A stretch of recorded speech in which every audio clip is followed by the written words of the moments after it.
All right, so let me welcome in everybody now listening on Spreaker. Evidently, there was a delay on Spreaker. So just to recap, tonight we are going to be talking about the Big 12 conference and Big 10 conference previews. And right now I'm going to break down what's going on with the Dallas Cowboys and their trio. So, as I said, the trio, the objective for the Cowboys right now is to sign Dak Prescott, Amari Cooper, and Ezekiel Elliott in concert. They want them together. Because frankly, individually, they don't have either the leverage or value to really back up the Brinks truck for any of them. Skill player guys, it's really tough for GMs and teams for like wide receivers and running backs to back up that Brinks truck and really pay them, because the position is plentiful. There are more people that try to play running back and wide receiver. I mean, literally failed quarterbacks play wide receiver. So think about it. Failed running backs. Look at Jalen Hurd. Now with San Francisco with the 49ers. I mean, he was 6'4" to begin with, and he had decent hands even when he was at Tennessee, but went undrafted, signed with the 49ers. He got his first NFL touchdown this past week. So, but the value of them, as far as you'd say the commodity, the supply is pretty high. There's a lot of guys really available. Yes, Ezekiel Elliott, Le'Veon Bell, guys like that are the cream of the crop. They are at the top. I do understand the 10, 12, 15 million a year for those guys. Why they would ask for that money. Because they have a level of talent and a level of production that, in a way of affecting the game, that the other guys don't have. They are just better. Okay? Nonetheless, instead of spending, the $15, $16 million a year that Ezekiel Elliott wants, they could have 3 running backs. And by the way, if you pay him $15, $16 million, the quality of the backups are diminished. Okay? So the more you pay your top guys, the quality of their backups are diminished. Brady's getting paid $32. It's the highest he's ever been paid, but he's not really trying to push the top. That's where the market is. With Dak, he's more like 28, 29. 30 is the ceiling, really, of his value. The Cowboys offered $30 million. He rejected it, said he wanted 40. His representation said no, it wasn't 40. But the Cowboys leaked that. It was 40. He wants 40. Now, he's not going to get 40. He's worth 30. Carson Wentz is getting 32. Brady's getting 32. Aaron Rodgers is getting 34.5. Right around there. Those are 3 guys that have been league MVP. Or were well on their way before they got hurt. So you understand that they've proven that they were at the top echelon of the league. They were the best of 32 at the position. So Dak pushing that envelope to 40, his representation really coming out with that. What does that do? In the meantime, we have Amari Cooper over here quiet. Now, their offer for him has been out there, has been sitting there, but he waited. He wanted to see what Michael Thomas got in New Orleans because he wanted to know where the market was being set at before he agreed to anything. So he's been quiet. He's been quiet about it. Now, all the players have been given offers for an average annual salary above the franchise tag. All right? This year and next year's. Amari Cooper's contract is coming up at the end of this year. And so is Dak's. All right? Remember, Dak has one less year on his deal. Well, actually, two less. He's 3 years. Than Ezekiel. Because he was a middle, third, fourth round pick. That's when they go to the 3 and 4 year contracts. The big advantage of a first round draft pick isn't necessarily that you're getting better talent or better players. It's that you're going to get the player you think is going to have an impact, and you're going to get a fifth-year option as a team. That's the big advantage of drafting someone in the first round versus the second. You can get equal talent in the second and third round as you do in the first for a lot of different positions, just because there's so many guys come out every year. But the objective of getting him in the first round is to get that fifth-year option. So as of right now, clearly Amari Cooper met it, and because this is the fourth year for, or the third year, because it's only a three-year contract for Dak, he has met it. So now they've met the threshold that they needed to enter into a free agency or really get that extension. The issue that Ezekiel Elliott has reached is one of extreme nuance that nobody understands. At least the average fan doesn't. So, August 6th, there was a deadline in the NFL.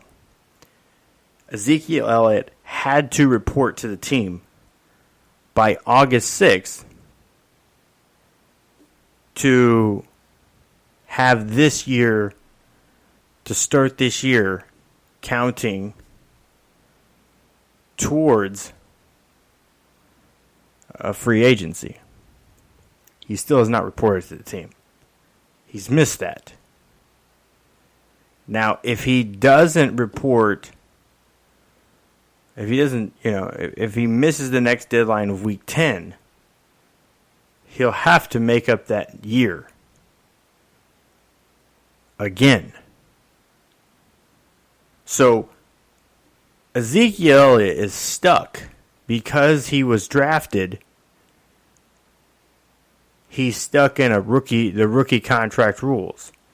Had he went undrafted, a la Lil Collins, the offensive lineman, he wouldn't be stuck in the same contract issue because the player, the NFLPA and the NFL collectively bargained that this is what happens with drafted rookies. So he is contractually bound to 4 years of a rookie deal plus an option, a team option. Now, the team, this whole time, if he doesn't show up to mandatory meetings, if he's not showing up to practice, if he's not turning in, if he hasn't recorded the year, he's being fined. He's losing signing bonus. He's losing roster bonuses, a bunch of other things that accumulate for his what his salary is. So yeah, the money's guaranteed unless he doesn't show up and he gets fined. So now, not only is he losing the opportunity to get to free agents quicker by holding out, by not showing up, but he's also giving away money. The Dallas Cowboys own his rights for 4 rookie years plus an option year plus 2 franchise tags. So that's 7 years they own his rights. 7 years. As a rookie, because you haven't met your minimum number of years to get to free agency, you're literally just giving away money and delaying your opportunity to get to the big deal on purpose, which is shooting yourself in the foot. Ezekiel Elliott, I will say this. I don't care how big of a fan you are of Dallas.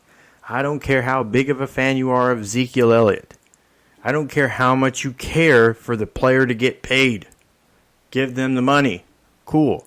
I'm fine with all that. But you have to understand, he is stuck in this contract. And they have his rights for 7 years. Until they decide to cut him. And if they cut him or trade him, there's compensatory picks that they would get in return. Because they own those rights. So, he has zero leverage. Zero leverage. People want to argue, oh, it's talent. Great, cool, he has talent. But he has to fulfill the contract that he's had first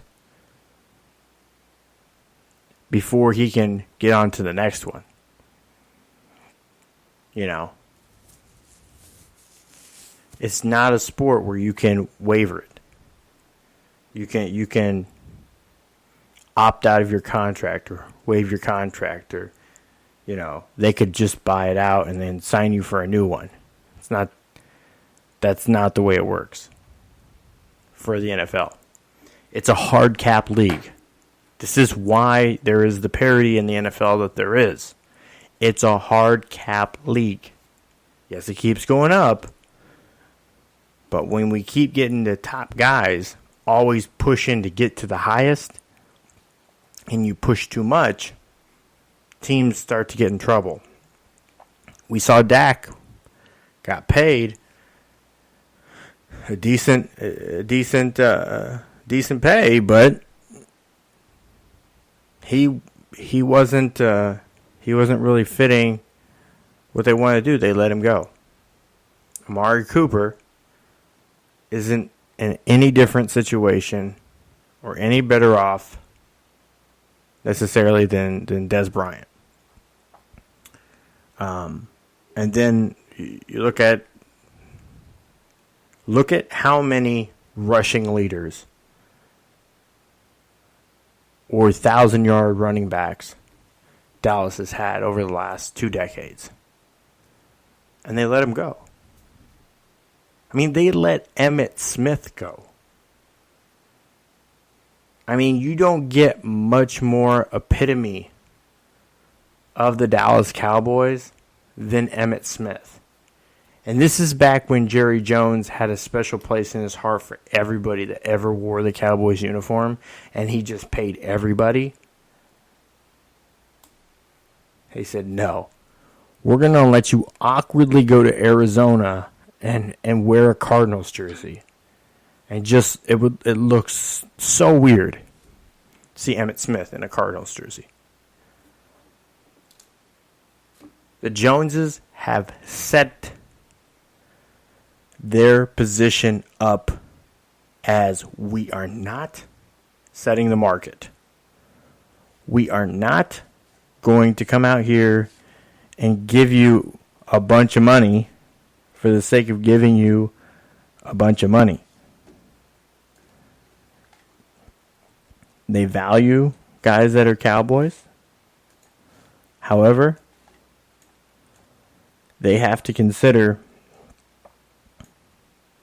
where they're going with this team. So for them to say, yeah, I'm not going to pay Zeke $15 million. It's going to be closer to 10. I mean, the only real option Zeke has is to either take the contract and start playing or retire from football. Some says, oh, well, why don't he just quit and go play in the Canadian League? He can't. The NFL owns his rights. The Cowboys specifically own his rights. So he can't play in any other leagues. He cannot play professional football anywhere. Even if he retires. Because they own his rights. They gave his rights to play pro sports to the NFL. That's how it works. Okay? His services are there.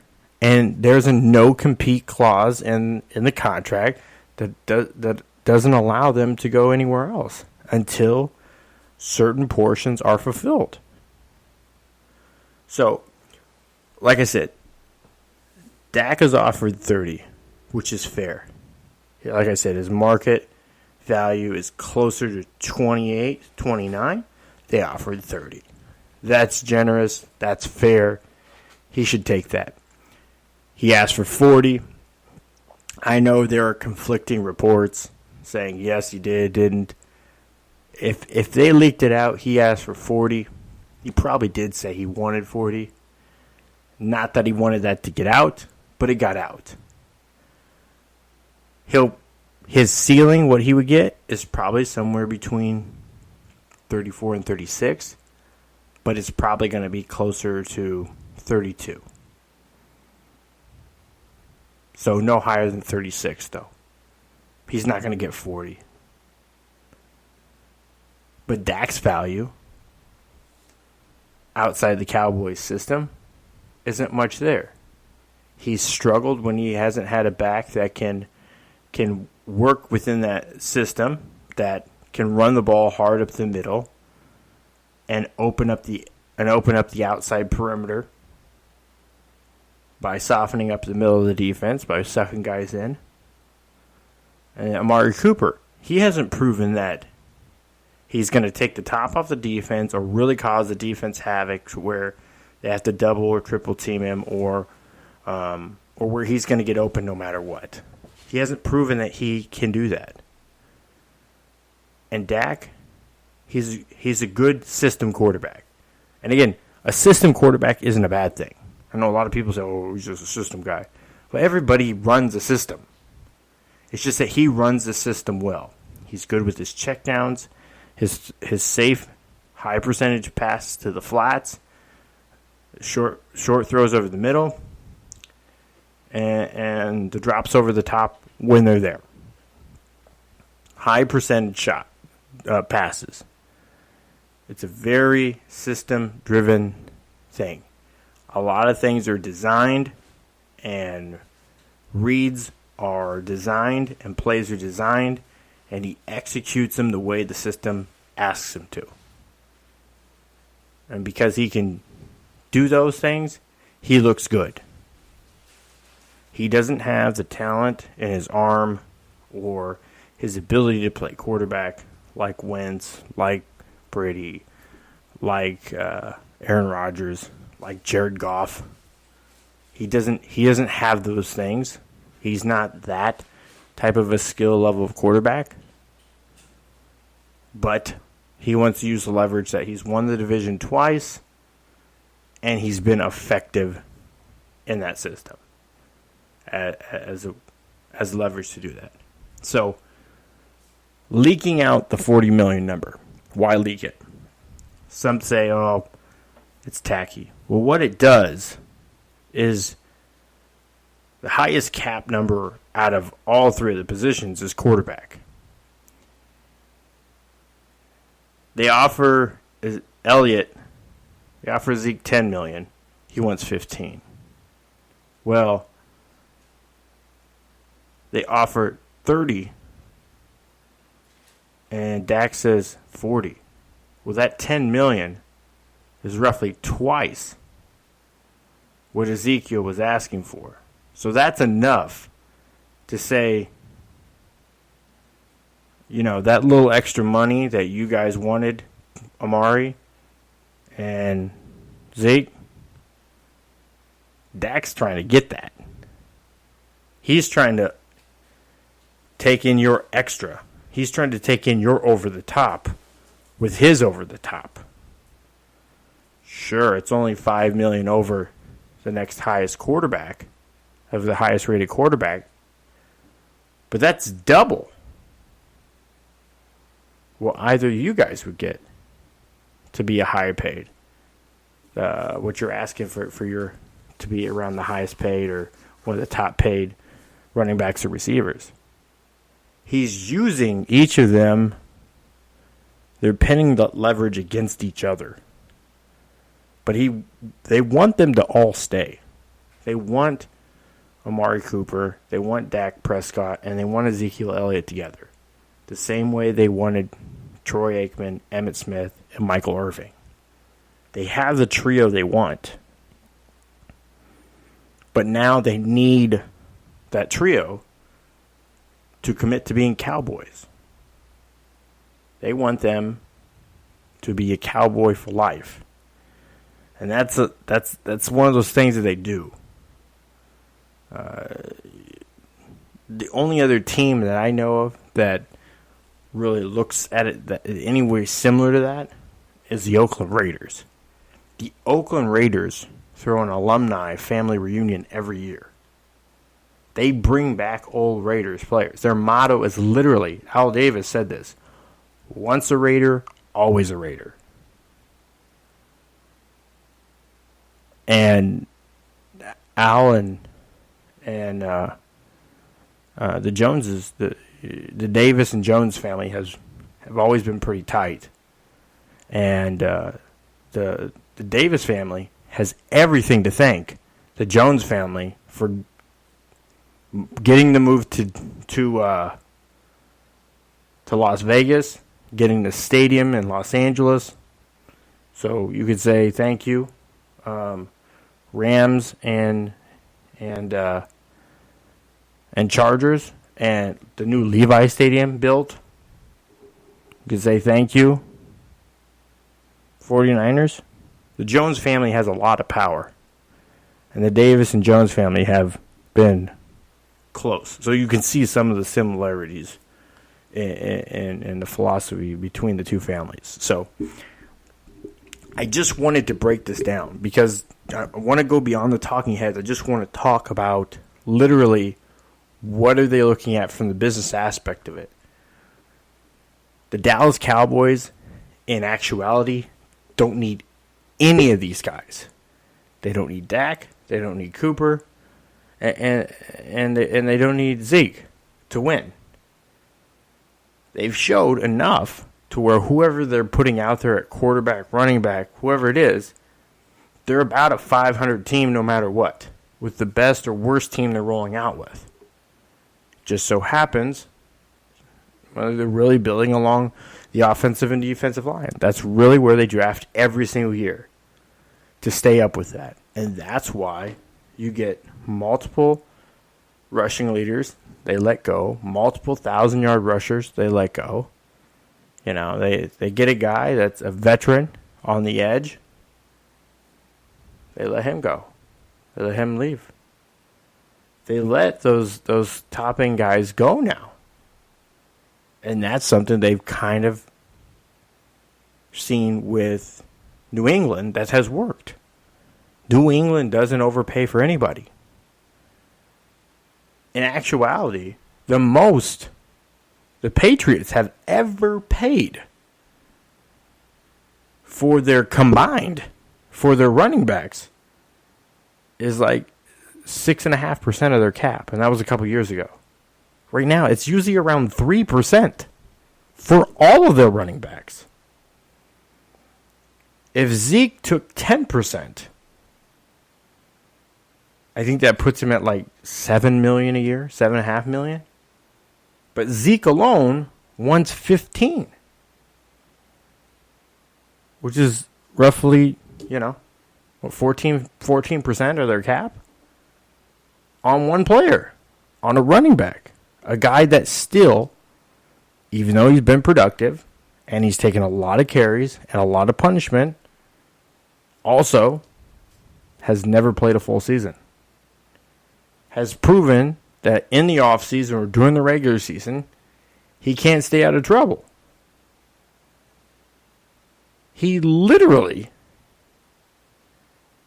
after the issue with Ohio State, again, not charged there, maybe it wasn't, it shouldn't have been acceptable for the league to suspend him. He was, though. Again, had a problem there. At inappropriate behavior for St. Patrick's Day parade, gets in an altercation with a bouncer in Vegas, and that was just a couple months ago. Amari Cooper, high draft pick, hasn't proved to be productive, hasn't proven his value. Over the time span that he's been in the league, the crazy thing is, former Buccaneer Adam Humphries was actually more valuable and more productive than Amari Cooper, a first-round pick. Humphries was like a 5th, 6th-round pick. He was a compensatory pick range guy, and he was more productive for the Bucs. And then Dak, middle, late-round guy. Because the talent and the arm and the skill to be a first or second round guy is not there. He does not possess them. Everybody in the league knows it. When he doesn't have Zeke, his numbers have struggled. They got better when Cooper was there, even when Zeke wasn't, but he definitely needs pieces around him to make it go, because he doesn't have the talent to do it himself. So, but let me bring in my co-host. He's the author of the P.K. Frazier novel series, where you can find them over on Amazon. Just type in P.K. Frazier. They'll come up. Buy the whole lot of them. Make a great gift for anybody. Mr. Kevin Crest. How you doing tonight, Kevin? I'm doing fine.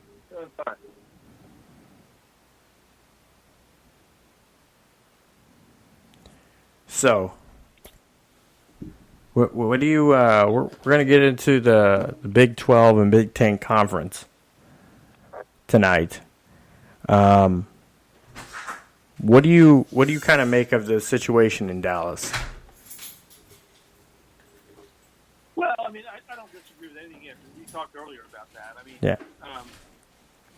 The team holds the leverage. I will disagree with you on one point, and then we'll move on to college. But, it's hard to find a decent quarterback that can fit your system in this league. And Dak Prescott's probably – I'm going to disagree with a lot of the pundits that I've heard all the last few days talking about how valuable Ezekiel Elliott is. And don't be wrong, he's a fantastic football player. I like him a lot, but it's hard to find a quarterback. I mean, you look at teams that have struggled for years without a quarterback, and even teams that have a quarterback have struggled to find success. So, I think Prescott's valuable. I think he has some leverage just because they want the continuity. But at the end of the day, I think Jerry Jones is going to get these deals done. I'm not sure they're going to meet the satisfaction of all the players involved. And I actually have to take Amari Cooper out of this because I don't think he's that important. Of all the three of them, I think he's the least important in this mix. I don't think he's important at all. he hasn't shown that he's that great. I mean, he's okay. He's a good receiver, but there's a lot of talented receivers out there. But I think getting Dak Prescott locked up, and you mentioned there's a lot of leaks and a lot of misinformation and all this kind of stuff. I'm pretty sure that Dak Prescott's agents know that he's not Matt Ryan or Matthew Stafford or Aaron Rodgers or those guys. I mean he's not. He's just not those guys. And hell, Tom Brady signed for $23 million. Now, granted, that's a little different situation, but I don't think Dak Prescott's even a Kirk Cousins. He might be close, but not quite. He's got a great offensive line. They protect him. He does what he wants. He hands the ball to Ezekiel Elliott, whoever the running back is. And so I think they'll get this done. I think it's just going to be a lot of positioning in the media. But as far as I know, I mean, Dak Prescott's still under contract, and Ezekiel Elliott's still under contract. I mean, the Cowboys, you did mention this, they can franchise tag those guys if they want for 2-3 more years, right? So the Cowboys don't have to get a deal done with these guys. It's the players that want to get the deal done. The team go, fine, I'll just tag you. Exactly. And that's Redskins tagged Kirk Cousins for 2 seasons, right? Yeah. Right? I mean, exactly. Tag them. I mean, the players negotiated this CBA, which included the franchise tag. And so, I mean, the Cowboys could have these guys and just tag them. Yeah, absolutely. So, or at least 2. Right, and they're going to tag Dak Prescott at way less than what he's looking for, like $30 million. It'll go that's not the franchise. It goes to like around $27 million next year. Well, yeah, the first year is what 20. Well, it's this 24 year's than 27, right? Yeah, 24 than 27. Yep. So, yeah, so it's like if I'm the Joneses, I'm like, who? I mean, and you're going to give a guy a $60 million guaranteed contract, and you can just tag him, and then just draft a quarterback. I mean, the leverage is not on the part of the players at all in this situation because they're not, they're not, and a running back behind that offensive line. I mean, I like Ezekiel Elliott, but he's not Barry Sanders. He's not Emmitt Smith. And I'm all for. He's not making something out of nothing. And I'm all for players getting paid. I want to see them get paid. I want to see everybody get. I want to see you get paid too, Kevin. No someday. Question. One day. Yeah, no hopefully. question. But when a guy comes in behind you when you're injured and runs 100 yards a game, you're going, wow, is that are you really that special? And by the way, Elliott doesn't catch the football out of the backfield. Le'Veon Bell is a whole different story, right? Le'Veon Bell's like a whole team, right? He does it all. Elliott just runs between the tackles. Give him the ball, breaks the first hole, and there he goes. Well, I get it. He does have the ability to catch out the backfield, but that's not their primary use for him. But not his primary use is between the tackles. That's not his deal. I mean, right? His primary use is to set up the passes on the outside for Prescott. Him running down the middle of the field keeps the front 7 honest and forward. But if I'm Jerry Jones or Stephen Jones, I'm not backing up the Brinks truck for these guys. I don't have to. I don't. I'll just franchise tag them, and if they want to play, they can play. If they sit out, then they're not going to get the money. I mean, Le'Veon Bell he gave up a lot of money last year, man. A lot of money. I'm not sure he'll ever get it back. We'll see. He could break his No, he leg in won't. the second game of this Jets game this year, and he'll It's just he'll have money given up lost. $15 million last year, right? I mean, Yeah. right? Yes. So I get the mindset, and I want them to be paid, but by the same token, it's a risk reward situation, and I feel like Le'Veon Bell took a lot of risk, and he's still taking the risk because he's with the Jets. Is that an offensive line you want to run behind? I don't know. Sam Darnold got he was like crap last year in his rookie year. So, well, that's the thing is right? So, they kept saying we'll like, have to see. well, the only criticism really on Sam was really that I want to see him sit in the pocket more. I want to see him set his feet and throw. But when the offensive line isn't blocking for him, he can't really do that. No, you can't. You can't. So, but getting back to the Cowboys, and then we'll move on to college football. I think they'll get this. I think they'll get at least 2 of these 3 deals done, because Jerry Jones.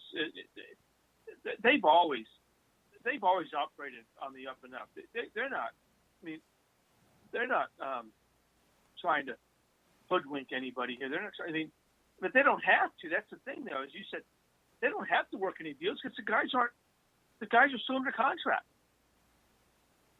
I mean, Ezekiel Elliott's in Cabo, in Mexico, hanging out. But the fact is, he's under contract.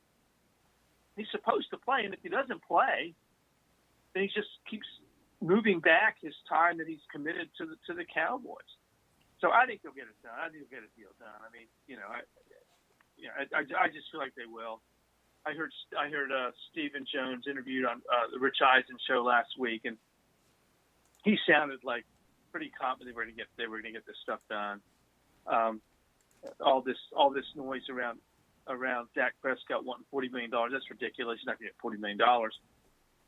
He might get 30. Depending on whether it's guaranteed or not, who knows? Dak Prescott is not a $30 million quarterback. I mean, I wouldn't open the bank for him. I'd say, hey, I'll offer you $55 million over 2 years guaranteed. Will you take it or leave it? And the kid should take it because that's a lot of money, guaranteed, especially. So we'll see. We'll see what happens. Obviously Prescott's in camp, Cooper's in camp, Elliott's not. So they're gonna open opening day with Dak Prescott at quarterback and Amari Cooper at wide receiver, whether these deals get done or not. Whether or not Ezekiel Elliott is the starting running back, but he runs a big risk because, as you and I talked earlier, 2 years ago, Darren McFadden ran for over 1,100 yards at the age of 32 behind that offensive line.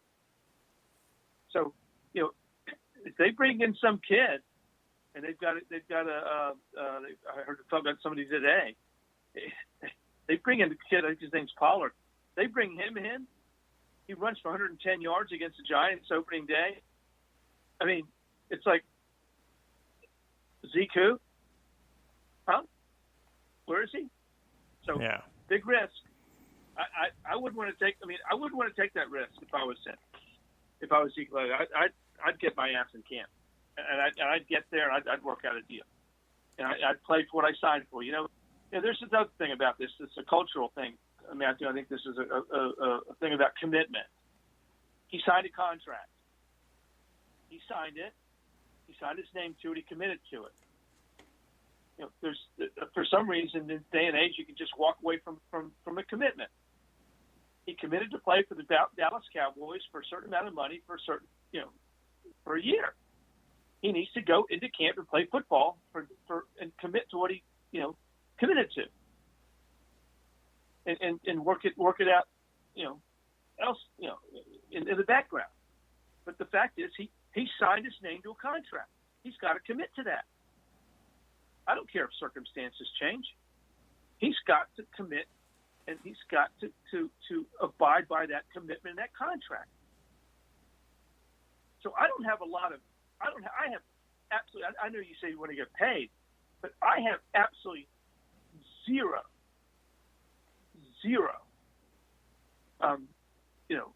feelings for Ezekiel Elliott. He's making really good money. He signed a contract. He did it with his eyes open, and now it's not good enough. He's going to walk away. Okay, fine, walk away. And if I'm Jerry Jones, I'm going to say walk away because I'm going to find somebody else to fill those shoes. You want to come in and play football for us? Fine. If not, I'll find somebody else. See, I think, and right now the Cowboys can do that because that offensive line is so good. Seriously, they can get a lot of guys that come in. Now they're not Ezekiel Elliott. They can't take the pounding, but he can listen. He can find three guys. We talked about this earlier today. He can find three guys to share the load, right? That could share the load and come in and take that beating, a third of the beating, and probably do 80-90% of what Elliott does. So I've always felt that these guys, listen, we can bring up Colin Kaepernick, and I know that's the third rail of NFL stuff. Kaepernick took a chance. He took a risk. He's out of football right now. He did it. I don't fault him necessarily for that, but he knew what he was doing. Yeah. He flew in the face of and he's paying the price for it. I think it's a whole other show. We've talked about it, but he is paying the price for it, and Ezekiel Elliott could pay the price for this. And we still haven't seen what Le'Veon Bell, if he's going to get back what he gave up. He will never get that back. He won't. And the thing is, like, right? The thing is, like, and Amari Cooper, out of the three, Amari Cooper is asking for $17 million, which is actually more in line with his value. Ridiculous. It's more in line with his value. I mean, look at Sammy Watkins. He's getting $16 million. Ridiculous. Yeah, that's ridiculous. Sammy Watkins is getting $16 million. And listen, number one, he's not that good. I mean, he's good, but he's not that good. Number two, he's asked for $17 million from a team. How is he much different than Sammy Watkins? So Sammy Watkins really hasn't been a productive player. Valuable. I mean, what's Julio Jones making? You would ask. Arguably the best receiver, right? He's not top four. These guys have but these guys are asking for. They're getting bad advice. I feel they're getting bad advice from these agents that are feeding them this crap about, oh, you should get this, you should get this. Oh, come on. Listen, they should take a note from Bryce Harper. Bryce Harper last year did not get what he thought he was going to get. Now he got a great deal from Major League Baseball, but it wasn't nearly what the experts were saying he was going to get, because you're not worth what you think you're worth. You're worth what the market will pay. Exactly. And Dak Prescott is not getting $30 million a year.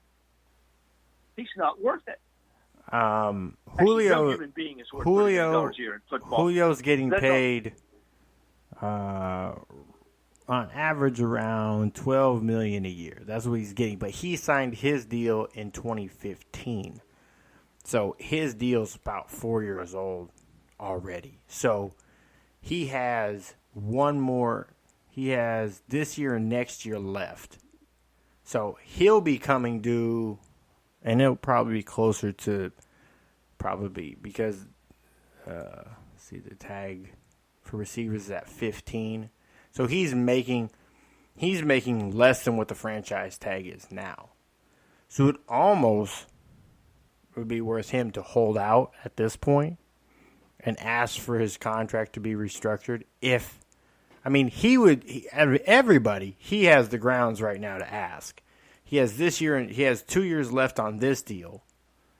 And he's still the most productive player, probably to him and Antonio Brown as far as actual on the field, what they're bringing to on the field, two best players in the league.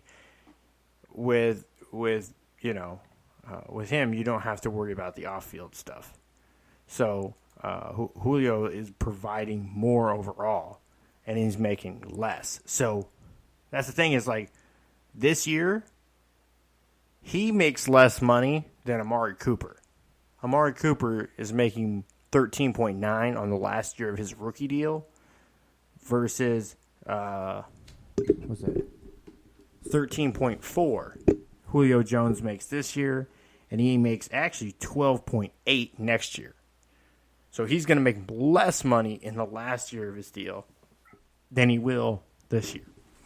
So he has the most grounds to say, hey, I want to restructure my deal. I want to look at, extending this and restructuring this, because they can do that. They're not going to avoid it, but they'll restructure it in a way that makes the player happy and helps the team. So if he feels over the next 2 years he's going to be productive, and then they'll guarantee him 2 out of the next 4 years in salary at around 16 or 17 million, 18 million, something like that. So this way, next 4 years is guaranteed. He takes less salary and more bonuses over the next 2 to bring the cap down. I mean, that's the thing is. So they're all looking at, they're all looking at Michael Thomas's contract, right? Yeah. 5 years, 20 million, 61 million guaranteed. Which, by the way, I don't want to do a McFly, but what were the Saints thinking? That's ridiculous.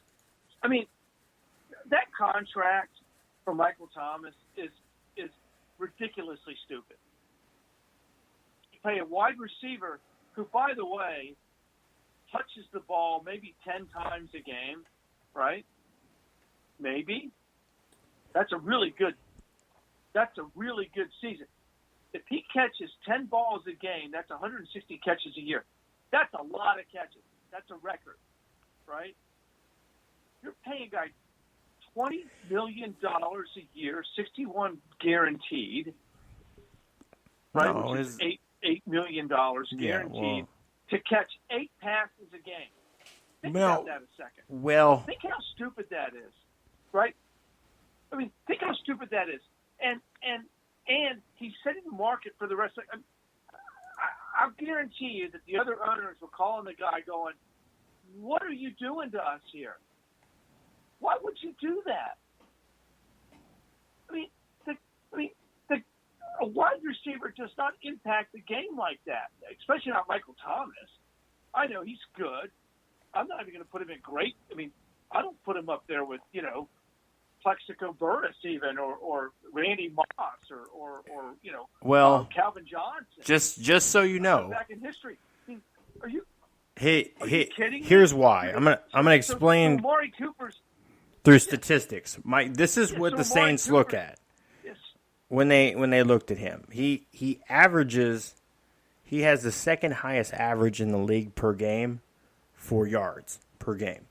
He actually has the lowest drop rate in the league. So when he is throwing the ball, he almost never drops the ball. That's big. That's important. And then his rating, as far as like his quarterback rating, his player rating, he's rated in the 90s. So that's higher than Odell Beckham, Mike Evans, Brandon Cooks, DeAndre Hopkins. Those are the top guys at the position, the top 4 at the position. So it not only in statistics, but also what I'm saying is he has a really good chemistry with the quarterback, and the team likes him. So they have the cap space right now to play with that. They're looking, who can we solidify here? Because what they're looking at is, okay, his salary every year, it's 18, 16.5, 16.2, 16.2. So that's his salary. That's like the salary every year. Hold on, let me pull it back. That's the other guys. So with the average, on average he's getting paid $20 million a year after signing bonuses. But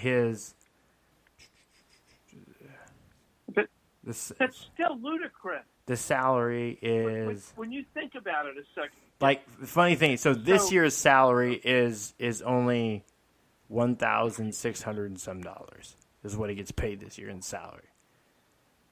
Is what per spot rec. Next year's 11, then it's 12.6, 15.3, 15.5, 18.5. So in 2024 he'll make 18.25. But here's the thing is, the contract is really only set in for 3 years. The 3 cheapest years. So they're looking at a total of $8 million in dead cap that they lose over 3 years. But the guys They're not married to him. You're missing my point. But the guy's getting paid $200,000 a catch. $200,000 a catch. But he's going to catch all Really? of them. And those okay. catches are vital Okay. to the offense working. That's what the argument is for his agent, and that's what the Saints bought in. I don't agree. I don't think the value is there. I don't think his value is up there. I think it's crazy where a lot of this money, where prices are going, where teams are willing to pay. But anyways, even Antonio Brown. I mean, of course. Listen, let me Craziness. make one more point. Yeah. Of course, the team's going to defend their decision. They're not going to go, "Oh, that was stupid on our part to give him all this money for doing what we expect him to do." My point is that that's a stupid deal. Yeah. 60. And let's even go further than that. $60 million guaranteed to what is probably the second highest injury position in the game. Those guys are fully exposed running down the field. They go off the field all the time with knee injuries and hamstrings and this and that. $60 million guaranteed to a wide receiver? Are you kidding me? That's just a stupid deal. I don't dispute it. You have to go, well, I mean, my point is, you look them in the eye and go, okay, I'll give you $8 million a year for 10 years. I'll guarantee 20. Where else are you going to go, pal? You're going to go bag groceries and make $80 million? This is where the owners are just idiots. Okay, I'm sorry. I'm a business person. They're idiots. Where are these guys going to go? They're going to go bag groceries. They're going to go to Walmart?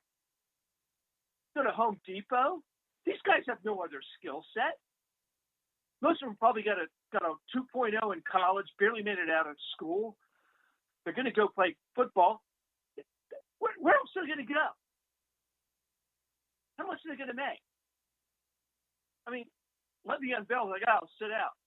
But he already made a few $1 million. It's like, okay, fine, go sit out. When you've had your fill of flipping burgers at McDonald's, come on back and we'll pay you. The owners, as far as I'm concerned, the owners are not using their leverage. I mean, come on, Matthew, this is ridiculous. The money's ridiculous. It's unconscionable. Yeah, I'm a counselor at a center that we give food to indigent people. I sit in front of these people hours at a time and hear how they just want another week of food. Okay? They just want canned beans and some chicken and some pasta. They can feed their family for a week. And these guys are sitting out because they can't make an extra $2 or $3 or $4 million. It's unconscionable to me. It's ridiculous. It's absolutely ridiculous. And so I have no compassion. I have no feelings for these guys. If Ezekiel Elliott wants to end his career today and walk out, if Antonio Brown wants to leave the league because his helmet doesn't feel right, I have no use for him. They have no perspective. They have no idea. None. how privileged they are to do what they're doing. They've got none. They have no perspective, none at all. You know, Tom Brady might. It's funny. He's given up. I was listening I'm to. telling you right now, all of them. They should thank God every single minute they have a chance to make the money they're making and the lifestyle that they're living. And if the league tells them to wear a certain helmet, they should wear that helmet. Yeah. And if the league says stand up for the national anthem, they should stand up. Colin Kaepernick found out the hard way. Now, I agree that Colin Kaepernick had every right to do what he did. I don't disagree with that at all because that's free speech. But I have the free speech to criticize him. But he found out the hard way what happens when you do that. There's no free lunch here. You don't sign a $4 million contract and you do whatever you want to do. You've got jobs. I've had jobs. You don't go into your workplace. I made $100,000 a year. You don't get to go into the workplace and say whatever you want. No one does in this country. You got to abide by the rules of the workplace. I mean, so right now, I mean, if these guys are making a lot more money than you and I ever made, you could argue that right now the Jones family has the ultimate opportunity to make a model to use Ezekiel Elliott as their sacrificial lamb to show that owners will just let guys go. He has a year left on a rookie deal. He still has a whole year. He didn't report by August 6th. So if he doesn't report there by the 10th, he has to repeat the whole thing. So that's the thing is the year doesn't count. He still has a year on the rookie deal. So they could the NFL and the Cowboys own his rights to play football. So it's either you come and show up and make money or you retire. That's it. Those are your options. Because they can even go back and sue him for breach of contract to get the rest of the money back, and then some, if they wanted to. And why wouldn't they? I mean, think about it. Think about if a player played for 12 games and the owner withheld the paycheck.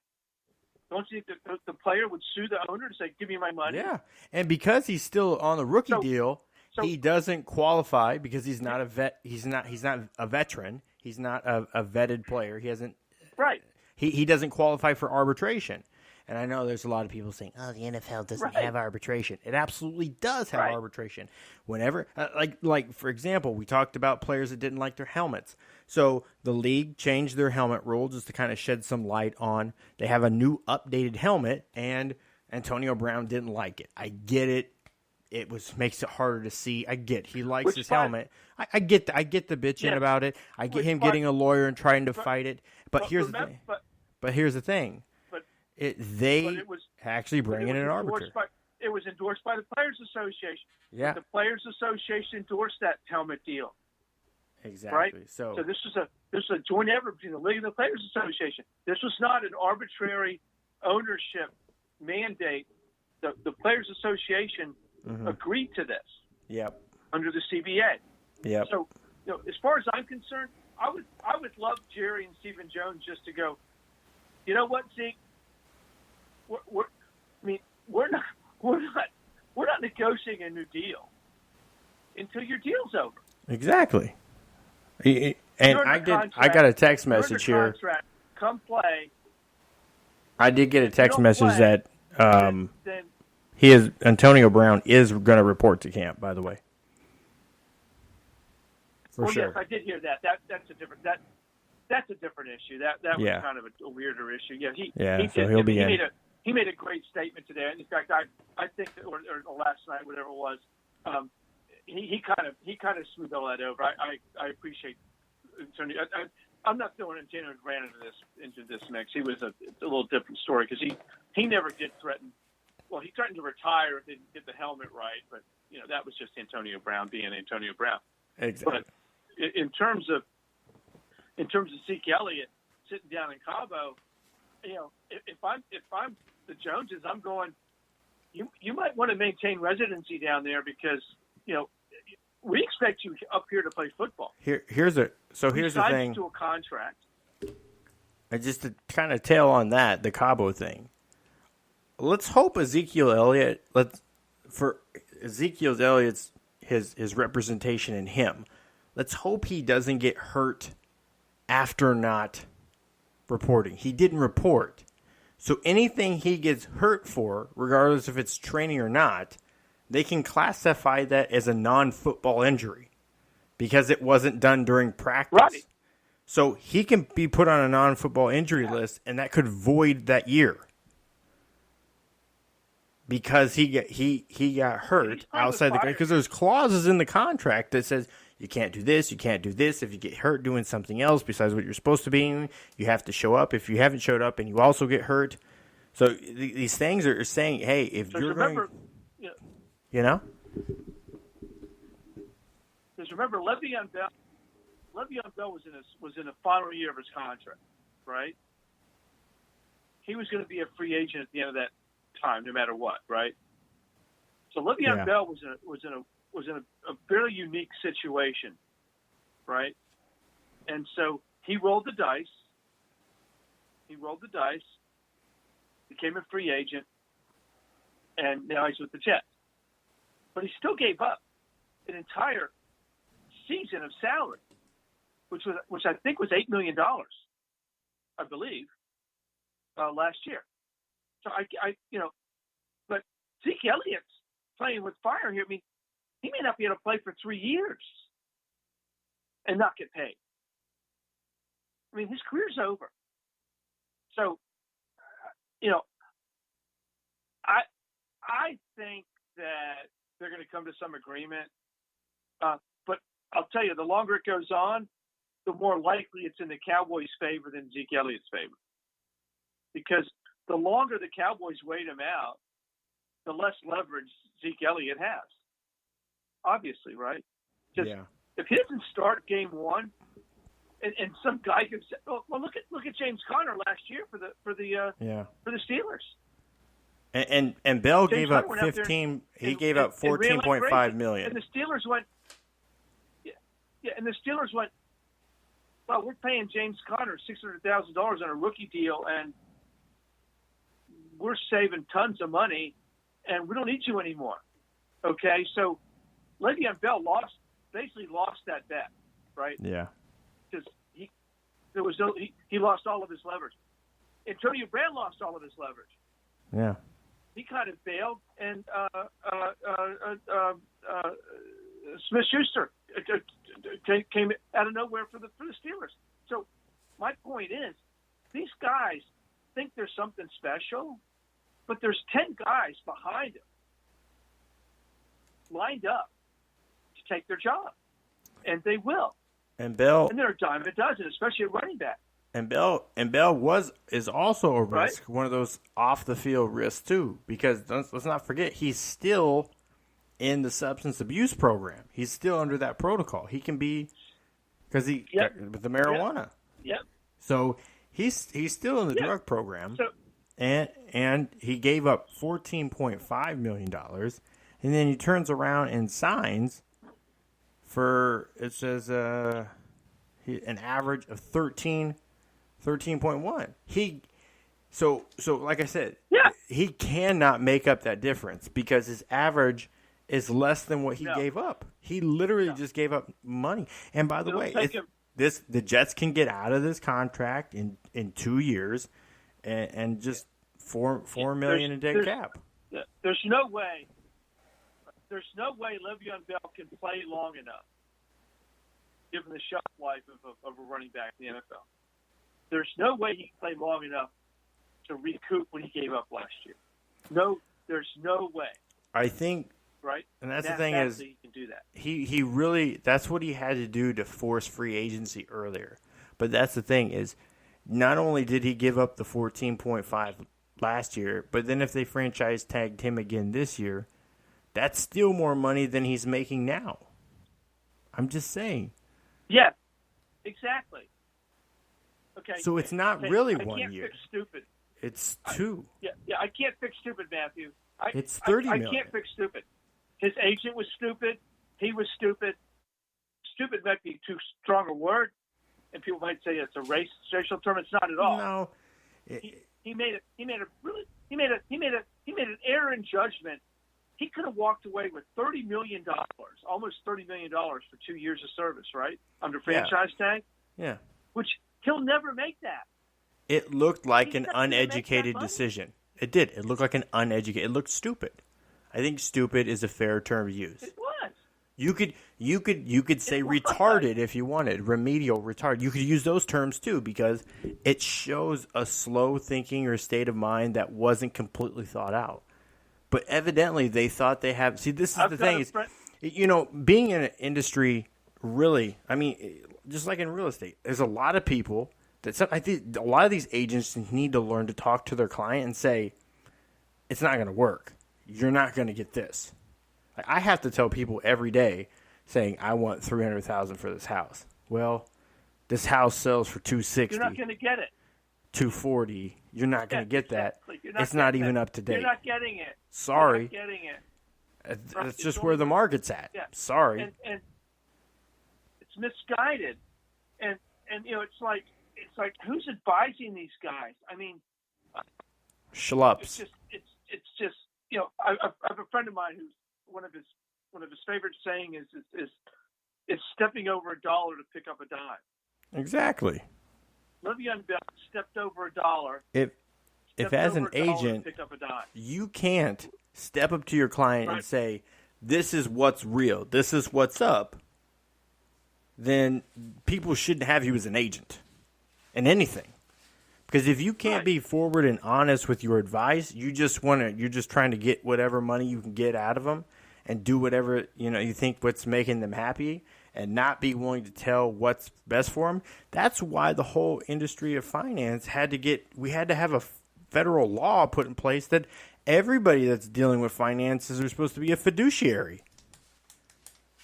But unfortunately, they're not. If you have a position of agency, I think your agency, you should act as a fiduciary. You should try to maintain a fiduciary responsibility towards somebody, especially if it's dealing with anything financial, anything asset-driven. Definitely, but that's not how it's regulated. Now we don't know. We don't know for sure. I mean, I've never seen anything official on how much Le'Veon Bell was influenced by his advisors. I think he was just being. I think he miscalculated. Yeah. I think he thought. Well, that's painfully obvious. The Steelers with cake. I'm kind of lumping him and his representation together. Me, I don't have any information or no source that says that it did give him bad advice. I'm just talking in generality. Which shows me though that somebody fell asleep with the switch because the Steelers never caved. They never caved. They will never cave because the organization, for them anyway, the Rooneys, the organization is more important than the individual within it. They'll never cave. They let Antonio Brown walk. They let Le'Veon Bell walk. They're going to let anybody. They are not going to cave. And frankly, I don't think Jerry Jones is going to cave to these guys. They're going to try to. They're going to make what they feel is a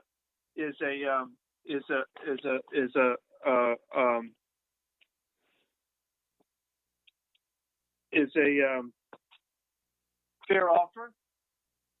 And if the guys don't accept, they're going to go, fine, you're under contract, we're going to move on. Right? Do you agree with that? Absolutely. I think let's move on to college, but that's how I feel that Jerry Jones is going to go. I've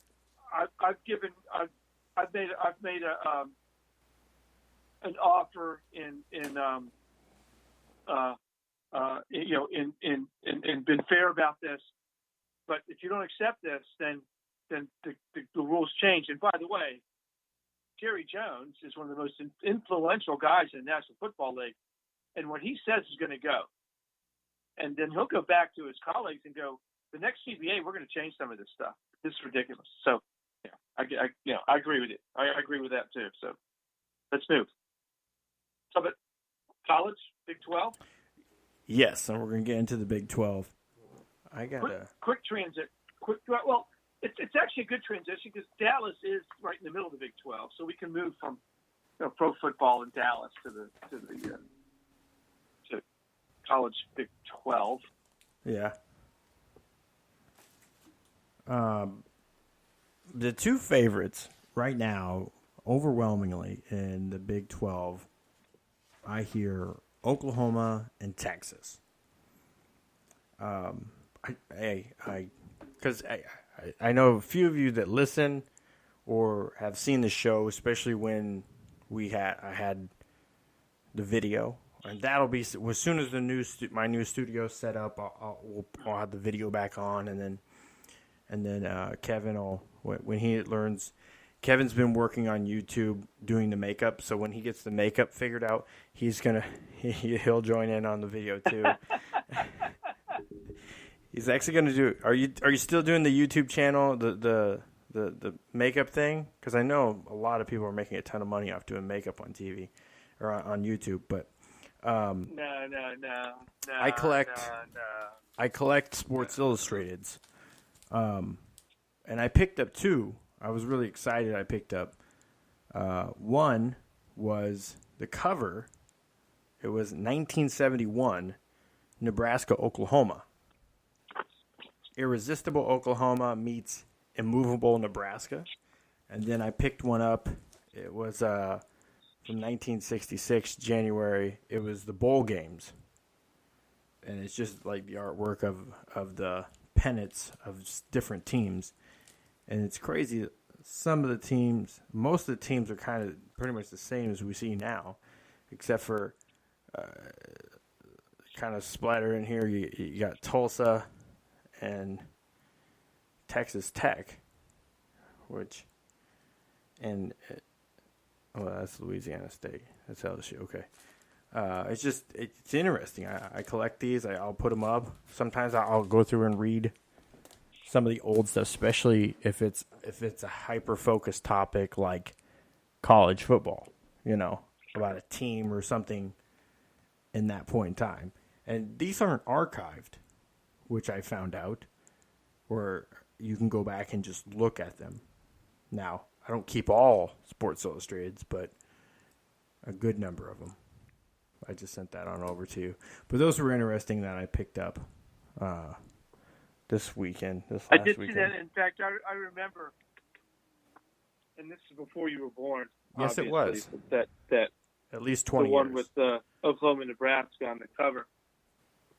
That was one of the first Sports Illustrated I actually received after I started subscribing to Sports Illustrated in 1970. Okay, that's one of the first ones I remember that. I remember that cover distinctly because back then you only got to watch a couple football games a week. Yeah, and obviously, those were the big. We've discussed this. We talked about this before. And those were the games you watched, and Oklahoma, Nebraska was that was a big game every year. Texas, Arkansas was a big game back then, and Penn State, Pittsburgh, and obviously Notre Dame games, and Michigan, Ohio State, and USC, UCLA. Some of those were big. But you mentioned the Big 12, that Oklahoma, Texas. I'm not sold on Texas right now, and I'm preparing a piece, by the way, which has turned into quite a extensive piece. I haven't finished it yet, but I'm almost done. I'm breaking down each division within the Power 5 conferences, and the Big 12 is not a division; it's a league now because there aren't any divisions. So the entire league is what we consider a division. Texas is intriguing to me, primarily because they were a strong defensive team last year, but they lost almost all their starters. They only have three people left, three players left off that starting defense, and that concerns me. And in my publication, Lindy's, they still have Texas 11 in the country, which I get their offense is probably going to be better, but their offense wasn't great last year in a league where offenses were terrific. They were still only 57th in total offense in the country, and what saved them was their defense, especially within the Big 12. So Texas kind of did it with mirrors last year, and I'm not sure how they can sustain that. Losing a lot of defensive players. So I'm not sold on Texas. I like the coach. Tom Herman's a good coach. He's going to be there for a long time. I think he can be good. But I just wonder, especially since a lot of publications, including the one I'm looking at, have Kansas State, at the bottom or near the bottom, along with Kansas. And I think that's probably because Kansas State lost their longtime coach, Bill Snyder. He retired. But this is a team that was pretty decent defensively. I'm talking about Kansas State. Decent defensively. And they returned 8 guys off that defense. And they've got a coach coming in. The coach at Kansas State, the new coach, is the guy from North Dakota State that won 4 out of 5 of the last 4 of the last 5 national championships in the FCS. So, Bill Snyder was old, and he kind of run out of steam. He was kind of like what Frank Beamer was at the end of his tenure at Virginia Tech. I'm not going to sleep on Kansas State.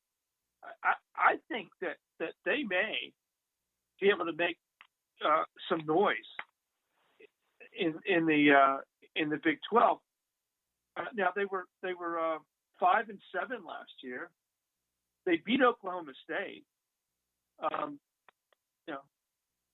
They beat Texas Tech, although Texas Tech fired Cliff Kingsbury. But I don't know that Kansas State might not play a real spoiler's role this year in the Big 12 because I think people are discounting them. I mean, they lost to Texas by 5 last year. Okay, now they got drilled by Oklahoma, but they lost by a point to TCU. They lost by 4 to Iowa State. I mean, Kansas State was like 8 points away from being 8-4. I mean, seriously.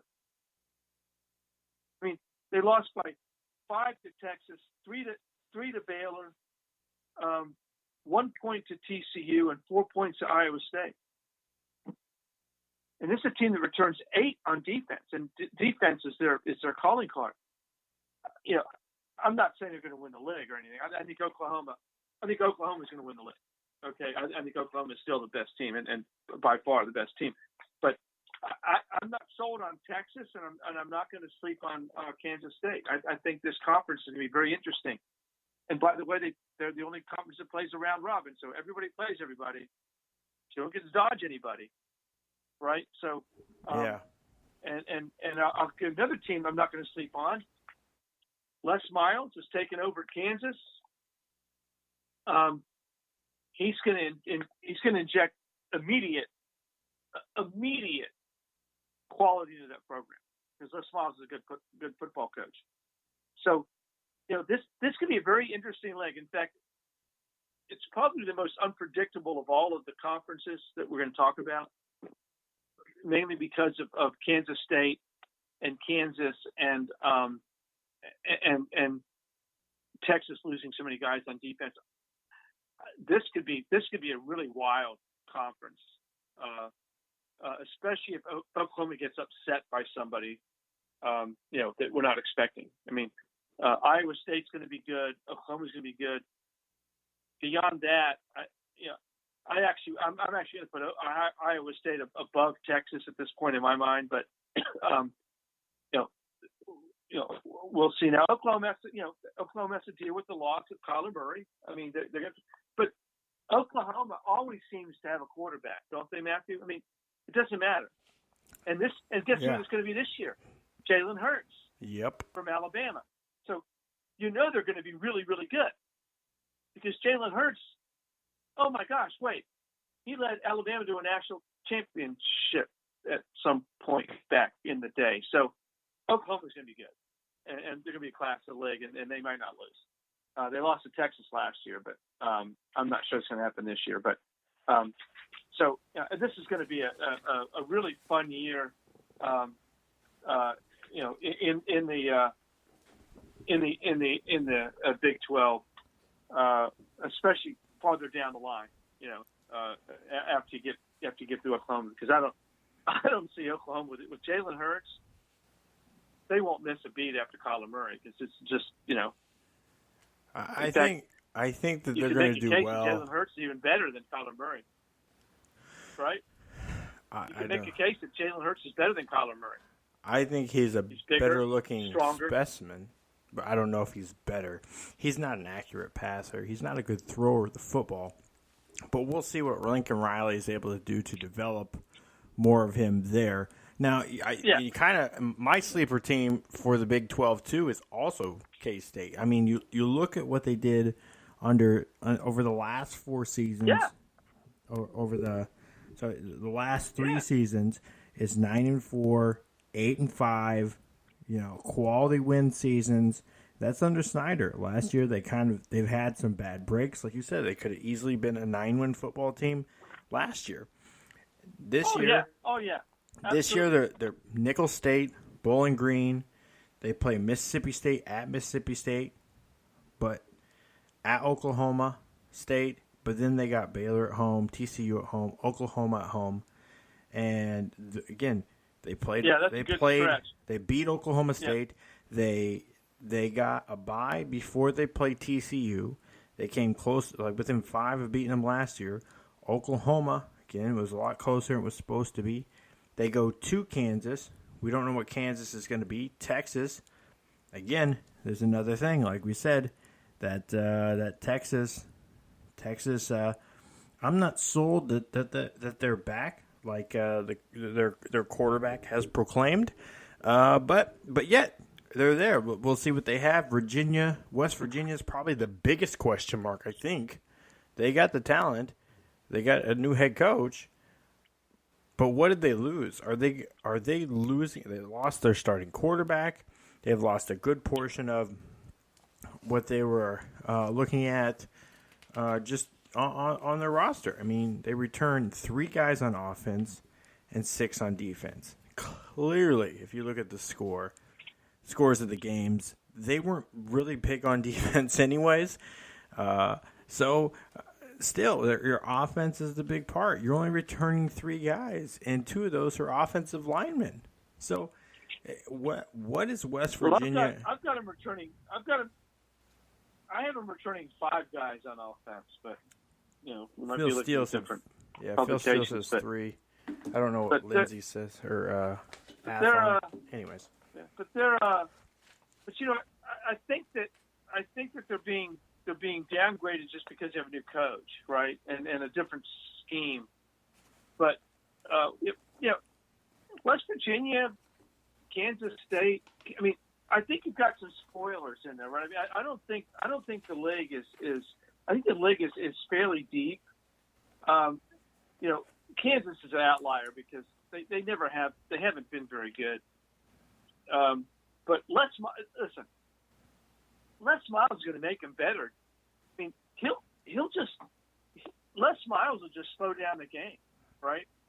Mm-hmm. He'll just run the football on you. And if you're smart as a new coach with a young team and trying to is Les Miles to do what the Frank Beamers and Bill Snyders did. And I'm going to use those 2 because they took over really bad programs in the 80s. Right, Virginia Tech and Kansas State, and made them into perennial contenders. They did it on defense and special teams, and that's what Les Miles does. Les Miles is a defensive guy, a special teams defensive guy, and so he's going to make these games. Kansas is going to run the ball. I'll bet you Kansas runs the ball. 60%, 70% of the time. Just to slow the game down so that it's a 24-13 game instead of a 51-35 game, right? And if you do that enough, eventually you steal a couple, right? Because they fumble and you're within 7 instead of it getting blown out by 21 because you're trying to get in a track meet. Yep. So I think Kansas and Kansas State are really interesting teams this year in the Big 12 because, they might be able to steal a game from somebody that's in contention. Now, can they beat Oklahoma? I think Kansas State can because they've done it before. And their coach is really good. I mean, they got a really good football coach. And so, last year, I can't take last year as any kind of gauge against K-State because it was Bill Snyder's last year. By the way, Bill Snyder probably stayed 2 or 3 years too long. I mean, he really did. I mean, he retired and came back. I mean, he retired from 06 to 08 and then came back because they were like they fell off a cliff when he left, and they were so bad. They said, "Come back, Bill, come back," and he came back. Right? Well, he came back and he got him back up into respectability. But we'll see. This new guy. I mean, when I look at this, and of course, and then by the way, we talk about non-conference schedules. I'm chuckling because as a league, the Big 12 has the worst non-conference schedule of any conference in the country. And by the way, it's not even close. It's not even close. They don't play anybody in the non-conference. Texas plays LSU. I take that back. Texas plays LSU. Beyond that, they don't play anybody.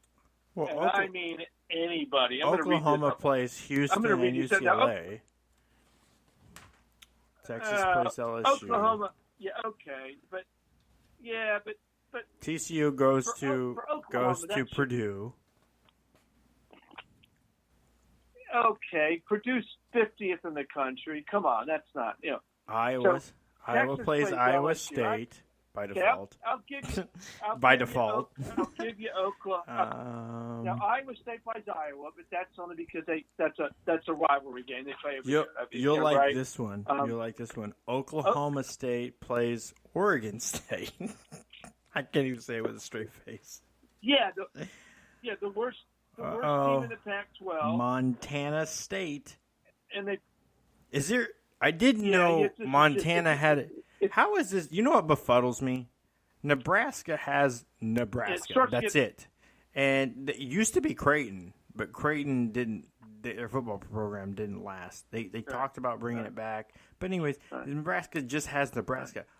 Montana has, Billings. That's it. But they have a Montana and a Montana State. Right. Montana State's an FCS school. They don't even count. West Virginia does play Missouri. Okay, and now West Virginia is the only team in the Big 12 that actually has a decent non-conference schedule. Now, they play James Madison, which is a top tier FCS school. Okay, they're a good school. They're in West Virginia, right? Or they're in Virginia. So West James Virginia, Madison. West Virginia has the top non-conference slate. Kansas State plays Mississippi State. Okay, I'll give them that. Kansas plays Boston College. I get it. They play a school here and there, but overall, as a conference, overall, there's not a lot. Texas Tech is the worst overall. And I did this analysis. Montana State, I did this analysis. UTEP, overall, and Arizona. By the way, the SEC is the second worst non-conference schedule. Which isn't a surprise. But the thing is, in their defense, they play 9 conference games. If you're arguing their BS schedule versus the SEC, so they play one extra conference game, so that's one other guaranteed Power 5 school. Right. So I get it, but I'm just saying statistically. I'm not. Yeah, I know what you're saying. So actually, the Big 12 actually plays, I think, cumulatively plays more Power 5 non-conference games. But their non-Power 5 games are really bad. I mean, they're playing like, high schools. But because Texas Tech plays Montana State and UTEP. They play. Come on. They play South Carolina. Yeah, TCU plays South Carolina's now West Coast Community College. Yeah, but part of this too is that some of it just happens to be because these commitments are made many years in advance, and so listen, I don't fault. But are subject to change. Power 5 conference team, right? They're all subject to change. Because 6 years ago, when Oklahoma State committed to play Oregon State, they were pretty good. Oregon State was pretty good, right? And so, TCU plays Purdue and SMU. I mean, that's not bad. But it just so happens that the rankings of the teams have them, because some of the other conferences have some high profile. Now, for instance, Stanford has the most difficult non-conference schedule in the country. Okay, but we'll get to them. We'll get them next week. So they kind of saved the Pac-12. Same with Stanford and USC. Okay, Stanford and USC have very difficult non-conference schedules. Okay, so they saved the Pac-12 in terms of an overall non-conference schedule. Outside of Stanford, USC, and UCLA, the rest of the non-conference schedules in the Pac-12 are garbage. I mean, really garbage. Okay, and the SEC, it's kind of pathetic, but we'll get to them next week. But in terms of why that doesn't really matter, just because of the strength of the SEC. But going back to Big 12. I like Oklahoma all the way. Iowa State, I'm not sold on Texas, and I think Kansas State and Kansas and some other schools could kind of play spoilers just because of the wide open, play in the Big 12. It could be a little bit unpredictable, I think, this year. But Iowa State's a defensive team in an offensive league. They're going to struggle again. Last year, Iowa State, in a league where teams were scoring 30 and 40 points a game, Iowa State had 3 games where they failed to score 15 points. That's a problem. I mean, for them. I mean, yeah, but that's kind of how they've always been. They just don't. Right, because they're offensively challenged, and they're not returning that many guys on offense, so they return half their offense. So I don't think that they can get over that hump. Now they'll be competitive. They'll probably do about what they did last year, but they also snuck up on people last year. I don't think they're going to do that this year. And so,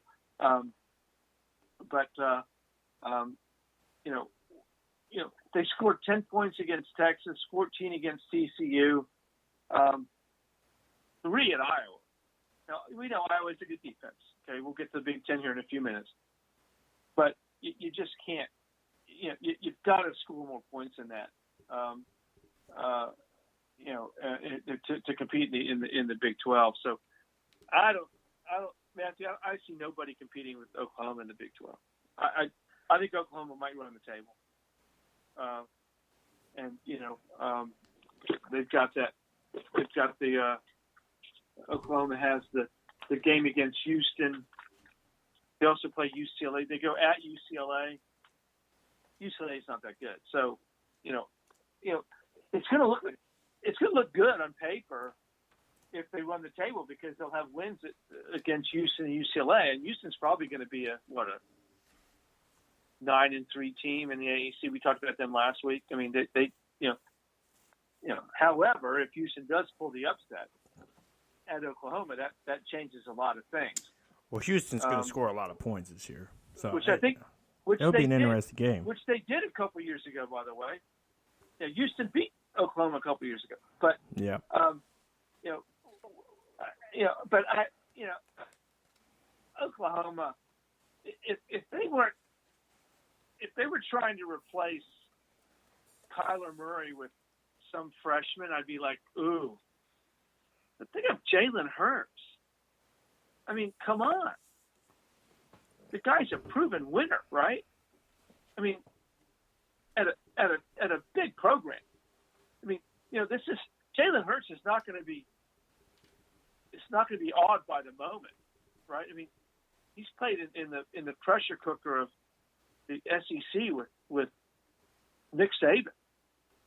Lincoln Riley's not going to intimidate Jalen Hurts. So, I think Oklahoma. I mean, if you ask me right now, I would say Oklahoma could actually win the whole thing if their defense could play better.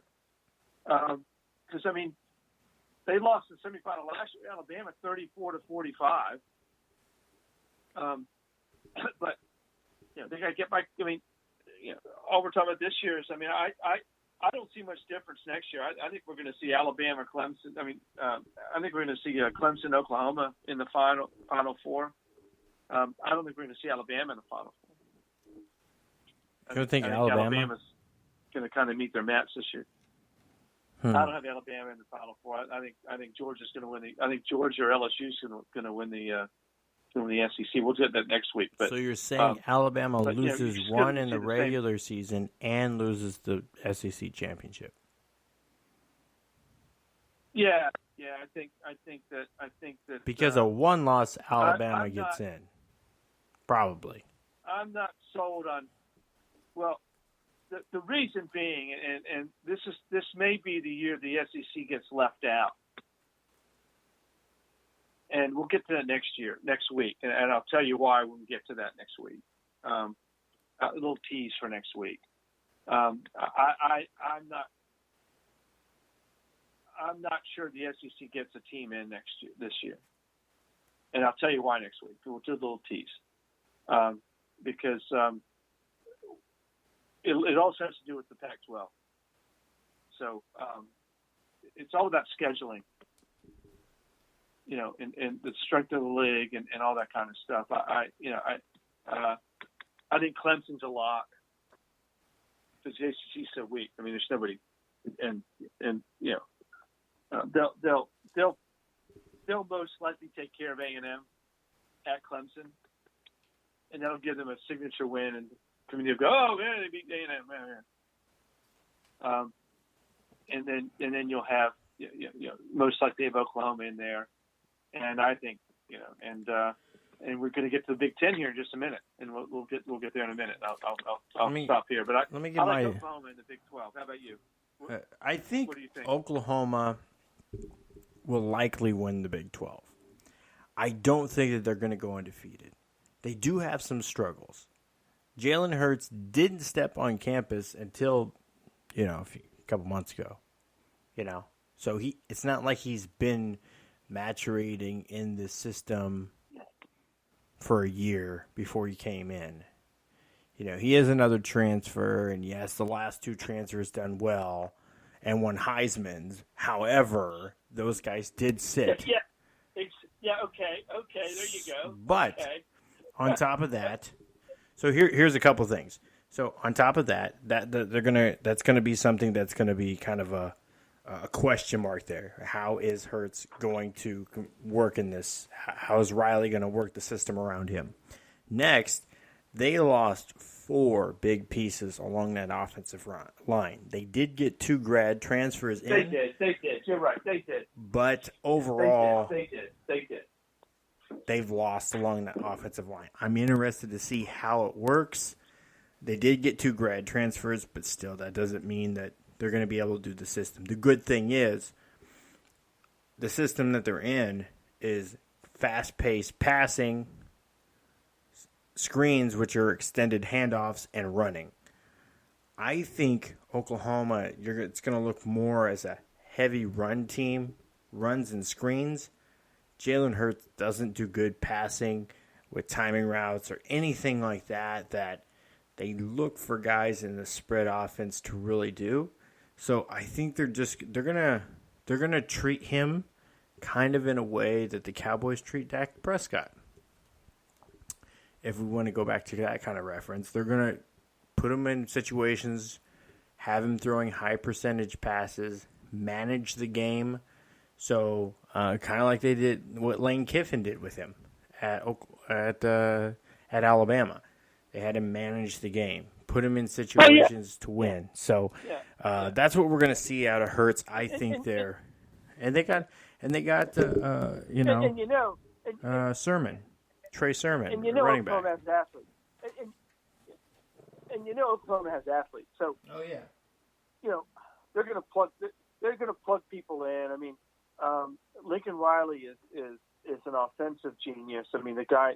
I mean, he was the offensive coordinator under Bob Stoops. I mean, he was there when, before he even took over as head coach. So I don't see them missing a beat. I mean, Jalen Hurts. You had Baker Mayfield, then you had Kyler Murray, then you got Jalen Hurts. I mean, they're all the same guy. I mean, I don't mean to say they're the exact same guy, but they all have a very similar skill set. I mean, they have decent arms. I mean, Jalen Hurts probably has the lesser of the three arms, right? Yeah. But in terms of football IQ, and in terms of instinct, he may be the best of all the three of them. He certainly was well schooled under Nick Saban. I mean, you can't have a better apprenticeship program than going to Alabama. And so, I don't see them missing a beat, and I don't see anybody in the Big 12 that can step up. I don't think Iowa State is strong enough offensively to combat a bad. I mean, they're good defense, but in the Big 12, you got to score a lot of points, and they don't do a lot of that. And so I think just like last year, they can't overwhelm you offensively, and Oklahoma can, and Texas really has struggled with that too.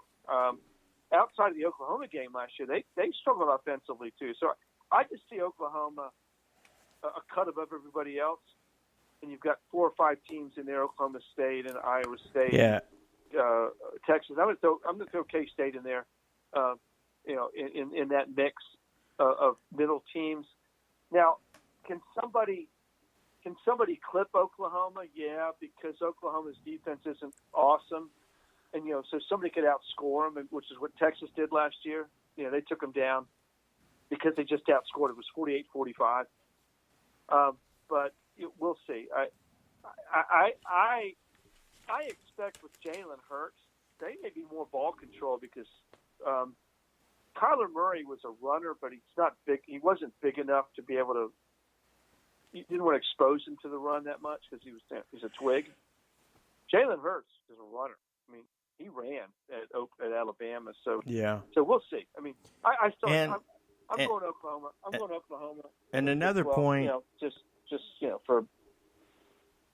And another point for Oklahoma is that they probably had the best receiving core. They only lost one guy as a starter along the receiving core. Yeah. So you got veteran guys there. It's just how's Hurts going to work in with it? We're going to see it more as a run first. It's going to be more based around the run, and because that's what it is. I know that Hurts looks he's kind of improved in his time in the pocket and passing while he was there in Tuscaloosa, but I don't look for him to be really a threat. And that's the thing is, if they come up against teams that are stout against the run, see that's where Houston could be a problem. Houston. The difference is Houston pretty good against the run. The difference is in the SEC, guys don't run wide open in the secondary. In the Big 12, guys run wide open in the secondary. Jalen Hurts can find wide open guys in the secondary. And so he won't be having to go to his third option in the Big 12. he might have to go to a second option. So I just think Oklahoma's going to be almost unbeatable with Jalen Hurts, and Jalen Hurts is going to have a chip on his shoulder, right? Yeah, because he was the guy, right? And so I think Lincoln Riley's going to be able to work magic with this kid. I mean, he's going to be preparing him for the NFL. I mean, he wants the kid to succeed. So I just don't see anybody. Oklahoma might lose. I said they could run the table. They might lose a game, but if they lose a game, I think they're still going to win the Big 12. Because even if they lose one game, they're still going to get the championship game to advance. So I think Oklahoma's probably going to advance to the playoffs out of the Big 12. I just looking at all the, as I always do, I just don't see it. I just don't see anybody else challenging this year. I mean, Texas is probably a year away still. Tom Herman's still, trying to get that. And he's done a remarkable job in 2 years getting Texas. Yeah. Because he had to clean up a lot of crap from Charlie Strong. I mean, he did. Did a good job getting them to where they were last year. And Texas may very well take a little bit of a step back this year, but they're on the path. And I think the only reason they're ranked 11th in my publications is because they're Texas, and they did well last year. But the numbers to me don't substantiate them at that level. I would have put Texas maybe 20th, not 11th. By my own. And one thing I can say it's strong. To do my own. That I do note that is strong for the Big 12. I can go through everyone: Oklahoma, Texas, Iowa State with their starting quarterback, Baylor, Oklahoma State. They all have quarterbacks that are quality guys. I mean, I was looking at Pro Football Focus puts out a ranking of the top quarterbacks in college football, and I mean you don't have to go far to start getting into Sam Ehlinger for Texas is ranked 6th. Iowa State, Brooke Purdy ranked 8th. Real deal. Oklahoma, Jalen Hurts ranked 11th. Charlie Brewer right behind him at 12th. I mean, you see the trend also with the conference we're going to get into next, the Big Ten, with Shea Patterson up there. So there's guys up there. They have this conference isn't weak at the quarterback position by any measure. Oh, one thing I missed last week. I meant to make a point of it because we have decided not to do a breakdown of the MAC, but I did comment that Ohio is picked to win the Fighting Soldiers. But the quarterback there, Nathan Rourke, he's a guy that I hold in pretty high regards. He could be one of these Carson Wentz's that we look at when they start coming into the draft time. He's one of the guys to look at from a smaller school that scouts have really liked, and he's done pretty well. He's a dual threat quarterback, but he has good size. And the only reason, and the main reason we passed over the MAC, I think, is because overall they're really down. I mean, that conference is not right. I mean, because we chose one group of 6 conference, and I think we chose the AAC. Yeah, and rightfully so as the strongest by far. By the way, the strongest group of 6 conference. I think by far. I mean, I don't think any of the others even. I mean, the WAC, the MAC, the Sun Belt Conference USA, and none of them hold a candle to AAC, because AAC actually has, as we mentioned, 2 or 3 schools that could actually, crash the party. I mean, given their schedule, right? I mean, things go their way, they might be able to crash the party. Houston, Cincinnati, and UCF all play significant games against Power 5 schools. So I don't think it's going to happen. It's unlikely, but you never know. That conference could happen. So you ready to move on to the Big Ten now, because the Big Ten is so compelling. It is. Well, I was gonna highlight a little bit. It's probably my favorite conference. I was gonna highlight a little bit more on the Kansas Jayhawks, but never mind. Yeah, I mean, I'm just kidding. No. It's a joke. The interesting thing about Kansas is, right, because you got Les Miles coming in. Yeah. You've got Jeff Long, my cousin, right, former Maybe. AD, right, former AD at Pittsburgh and Arkansas, former head of the College Football Playoff Committee, gets hired at Kansas, goes out and hires Les Miles, and says that's a statement, right? That's a statement that says football is going to matter here, right? It's a big statement, because they never have kind of said, well, football is really important here at Kansas. It's a basketball school, right? It's a basketball school. We know that. I mean, and so Jeff Long's like, no. I'm getting Les Miles. Who, by the way, could have gone to Arkansas, but Jeff Long got fired before they could hire the new coach. They fired Bielema and Jeff Long at the same time. Because the people here at Arkansas are going, wait a second, if you kept Jeff Long on, he might have hired Les Miles here at Arkansas. He probably would have. So he probably would have. So he's got Les Miles. I mean, and you got Kansas. I mean, I know the recruiting base isn't great, and it's not, but there's going to be kids that know who Les Miles is. And just to hit on your point, of the running, Puka Williams, their starting running back, he's 4th team All Conference, 4th team All Big 12.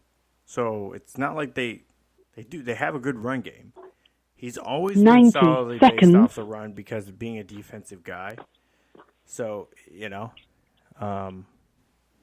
it's going to be real interesting. I do think that they're gonna Iowa Hawkeye the ball, the Iowa Hawkeye in the games to keep them close, to steal a few. I think that was spot on. You completely stole my notes on that. I'm sure. I mean, by the way, I mean, look at last year. 60 seconds. They didn't exactly get blown out. I mean, they lost. They beat TCU, their only conference win. But they lost. It was 26-7 against Baylor, 48-28 Oklahoma State. That was a blowout. But 38-22 at West Virginia, 27-3 in Iowa State, 21-7 at Kansas State. They put 40 up on Oklahoma, and they lost 24-17. But against Texas the last game. So this isn't a team that was getting beaten. We talked last week about how Louisville got 10 seconds out of it for 10 games or 9 games, right? I mean, by like 30 points. Right? Kansas wasn't that team. So, Les Miles is inheriting a team that isn't like all demoralized. I mean, these guys played tough football last year. I mean, defensively, they weren't bad. And so I think that, I believe that Les Miles is gonna institute a run first, pass second offense, keep the games close. Play. I mean, he's a good defensive strategist, and that was the criticism of Les Miles LSU wasn't on the defensive side of the ball, right? No, it was that they played too conservatively on offense, right? But at Kansas, given where they are competitively, the best thing they can do is to play conservatively because that'll keep the games closer. You might steal a couple. So yeah, I agree. I mean, listen, they're going to spoil somebody's season. They're going to spoil somebody's season. I don't know who's going to be, but they're going to jump up and grab a couple games that they're not supposed to get. Just because it's Les Miles, and you know he's going to get those guys. He's a motivator. They're going to play over their heads. You know, they're going to play above their capabilities for him, and I think it's exciting. I mean, you know, listen, I'm a big Jeff Long fan. I don't say much about the University of Arkansas because my wife works for there. I can't be too critical, but I got to tell you, that was one bonehead move firing Jeff Long. That was dumb. That's just dumb as hell. And you know, going to pay for it. And that's all I'm going to say about it. Well, I want to, in last note here on the Big 12, is I think this is Matt Campbell's year to really step up and prove that he's a top coach in the Big 12, that he should be nationally respected and known, because he had a good breakout year with Iowa State. I think they somewhat took a step back last year. He has a good quality, you know, well-experienced group. I think as far as experiences in the Big 12, yeah, they have the most experience that is returning on their team. I mean, they're ranked at the top, just ahead of K-State and Texas Tech. So he's been able to retain the guys, hang around a little bit longer to stay with him. So I want to see Iowa State take that next step, you know, and really push the envelope. They need to start off strong, beating Iowa. They have to beat Iowa this year.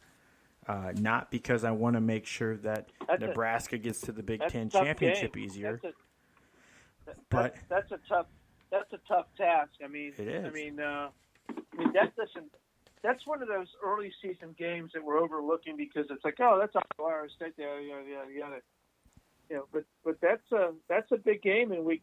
I guess it's week 3. Yeah, and they should. It's set up perfect. They have Northern Iowa, a bye, week 2 bye, and then they play Iowa. You know. Yeah, then Louisiana Monroe. A big game. I mean, and then they go to Baylor. So they don't travel till week 5 and have a bye just before one of their tougher games of the season. So, I mean, it's set up for them right now to have a really good running start into conference play and potentially beating Iowa. But I got to tell you though, if they can beat Iowa. And of course, we always change all our tunes 3 weeks in because you really can't predict anything in college football until after 3 or 4 weeks because, you know, the teams totally change every year. It's not like an NFL where you go, oh, they got a couple of free agents you can predict. You know what I mean? College, it's like, you know, you really don't know until and actually you don't even know until about 5 weeks or 6 weeks in because, like last year. Virginia Tech beat Florida State in the first week of the season. Like, oh my gosh, Virginia Tech's really good, right?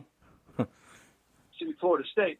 Then you realize, no, not so much because Florida State kind of sucked, right? So, right? Yeah. So you go, oh, that wasn't as good a win as I thought it was going to be when they did it, right? And so you don't really know until you get into the season how significant a victory is, but. I will say an Iowa State win over Iowa would be significant based on what we know today because both those schools are really good. Teams are really good. And Iowa is really good, right? I mean, and they're in your half. You know, as we move on to the transition of the Big Ten, that's a good transition to the Big Ten right now. Mm-hmm. The Big Ten is stacked, right? You know that. Yeah. But there's also 3 or 4 really bad schools in the Big Ten, so it's kind of schizophrenic. I mean, you look at the big. Let's start first with the East. I know because we'll finish up with your half of the league, which is the West. Let's start with the East, right? All right. You've got obviously Michigan, Ohio State, Michigan State, Penn State. Okay, because the bottom three are bottom feeders. Indiana, Maryland, and Rutgers are bottom feeders. But those top four, and in my publication, Penn State was like 26th or something close. But in some others, they were in the top 25. But anyway, you've got those four really strong teams in the East. And I believe, and we've talked about this the last 2 or 3 years we've done this, that non-division schedule is so critical in the Big Ten. Because they play 9 conference games, so they play the 6 division games and then the 3 non-division games, which are so critical because the schedule is so important. And this year, it's even highlighted even more so because of the inequity of the schedule. So you've got Ohio State, for instance,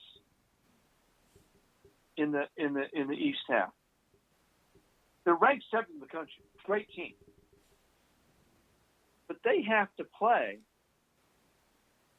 at Nebraska, at Northwestern, and host Wisconsin. Those are 3 of the top 4 teams. They don't play Iowa. But that's a really tough, schedule in the other half of the division, right? And they also have to play the East schedule, which is really difficult because you've got, they've got to play Michigan, Michigan State, Penn State. So, I look at the schedule and I go, man, you can rank Ohio State 7th, but wow, as opposed to Michigan, which dodges. I mean, Michigan plays at Wisconsin and they play Iowa, but they also end up, getting to play, Illinois. So it's kind of a, I guess it's a wash between those two. I mean, statistically, the Ohio State schedule is tougher, but that's only because Illinois is so bad that when you average out the rankings. So it's kind of a wash there, but so both those teams play really, really hard schedules, and then Michigan State.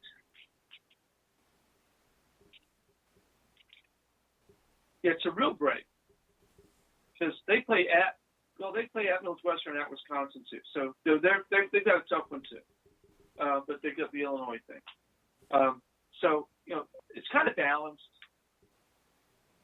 in the East. So there's not really any advantage to all those schools in the East, and so they're going to play that on the field basically because Penn State has to play at Iowa. But they play at Minnesota and Purdue, so they kind of get Penn State kind of gets a break on that. They don't have to play the two of the tough teams, but that whole dynamic in the Big Ten is what makes it interesting. Is that whole non-division schedule. So this year it's not a big disparity in the East. So I like Michigan mainly because they do get a little bit of a break over the other two on the non-division schedule over Ohio State. But it's going to come down. I think it's going to come down to Michigan and Ohio State. In the last 4 years, Ohio State's won. So the question is, can Jim Harbaugh finally,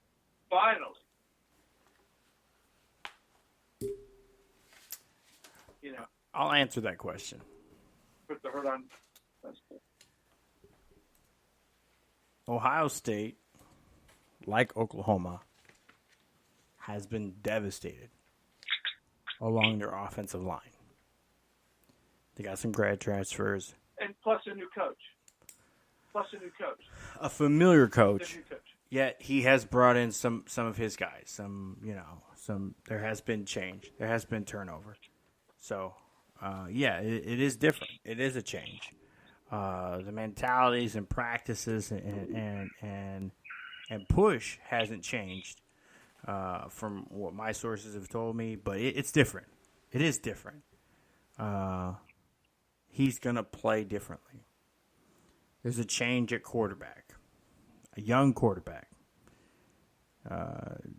Yes, Justin Fields. He transferred over from Georgia.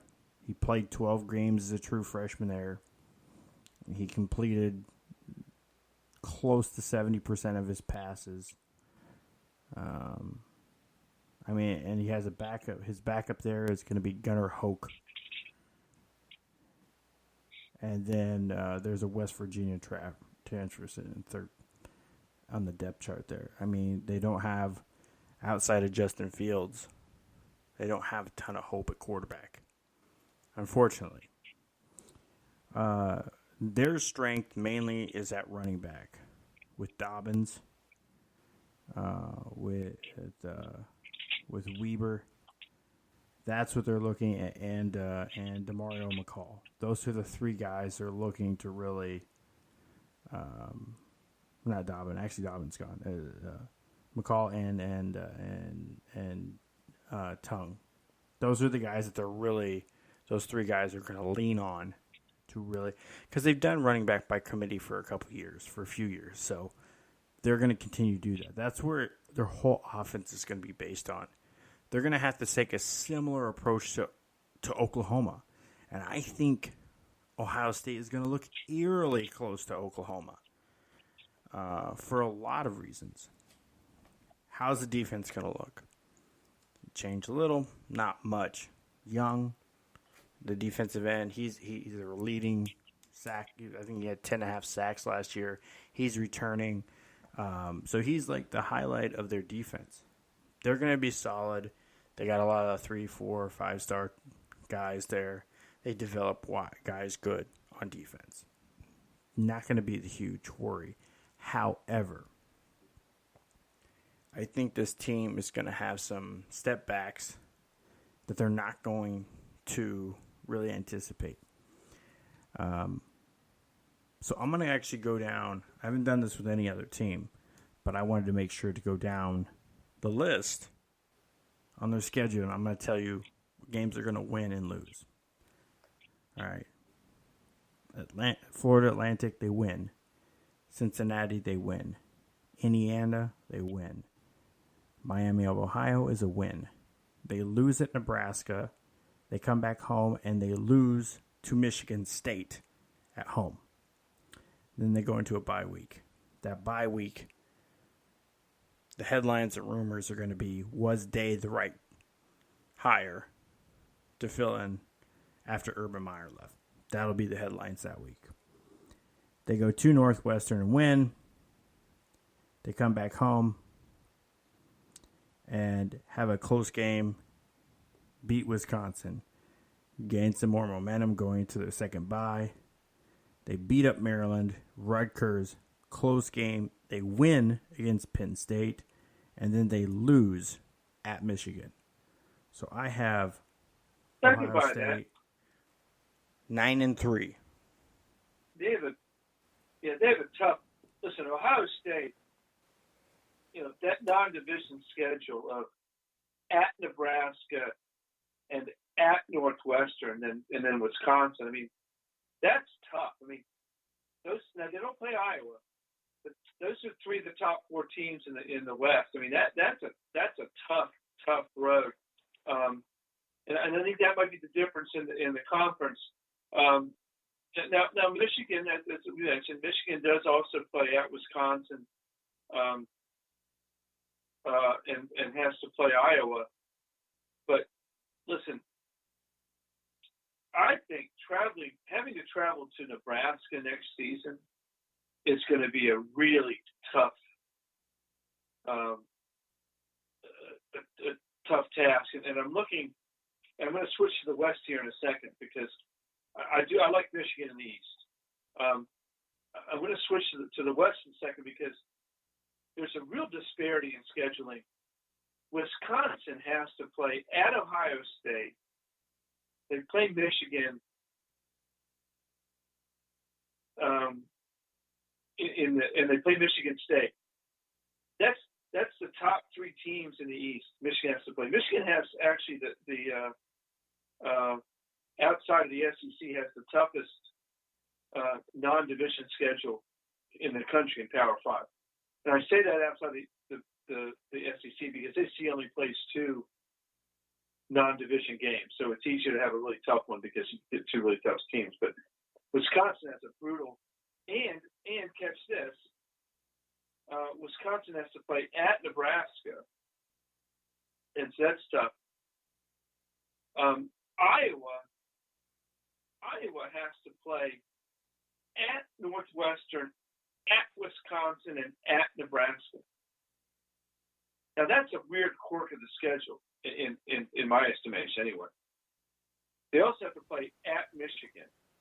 They play at Iowa State, which is not a conference game. I'm just talking about the conference schedule here. It seems like Nebraska only has like 3 road games. I don't know. I swear. Yeah, I'd give the nod. Either the nod. I don't think Nebraska is the best team in the West. It's close. I mean, it's close. But just from a scheduling perspective, because Nebraska hosts Wisconsin, they host Northwestern, they host Ohio State, they host Iowa. You know, all their tough games are in Lincoln.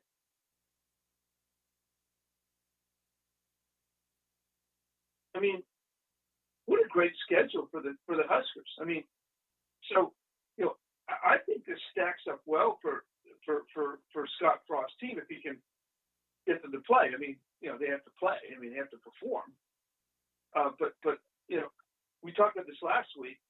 I think at some point last week, maybe the week before, about the finish that Nebraska had last year. I mean, they lost their first 5 games and lost their 6th game in overtime at Northwestern, and then went 4 of 6 to come home. And they probably could have won them all. They could have won the last 7 games. They probably should have, actually. So they're coming off a pretty encouraging end to the season without a bowl game. But I think the team is probably, and they lost by a field goal at Iowa. A team that was, as time expired. Yeah, arguably one of the best teams in the country, right? I mean, yeah, and they probably should have won that game, right? They lost. I mean, they didn't lead that game, did they? They did. They were leading that game. They were. Well, that's how you lose. Yeah. So with a field goal at time expired, you have to be in the lead. It was tied. Yeah. So I think Nebraska in the West, and me, I focus a lot on the schedule, and that's what I do. A lot of my, I do a lot of analysis. It takes many hours to do this analysis I do. But Nebraska's looking good. I mean, in the West, I mean, listen, Scott Frost is a good football coach. It took. I don't know how you Husker fans felt, when they went 0-6 or 0-7 to start the season, but boy, they sure turned it around. Man, and his second year, I can't help but think that they might be a top 10 team this year. I mean, given his past as a coach and you got the Nebraska brand and the schedule, which is incredibly favorable. I mean, it is an incredibly favorable schedule. I mean, you're not going to get a better schedule than this, Matthew, in the next 5 years because, they rotate around it. And even though you play Ohio State, you get them in Lincoln. Yeah. Right? And You don't play Michigan State. You don't play Michigan. You play Ohio State, Indiana, and Maryland. I mean, come on. Right? So this is the year. This is the year from a scheduling perspective. I'm not talking about anything. I'm just talking about from a pure scheduling perspective. You know, no Penn State, no Michigan State, no Michigan. I mean, come on.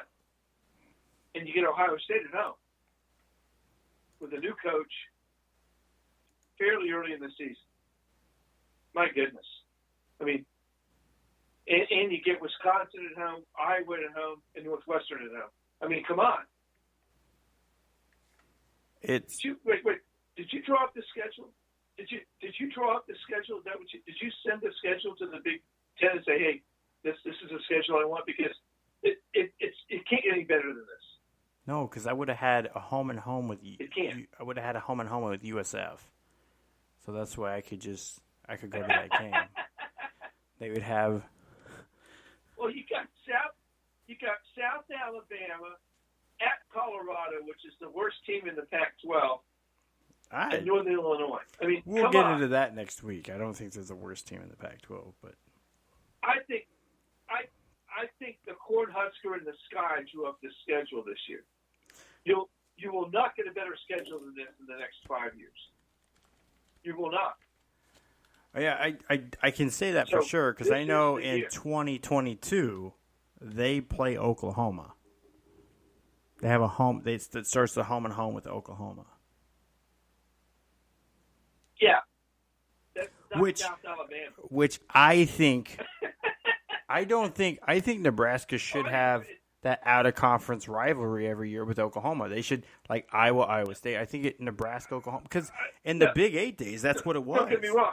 It's outstanding.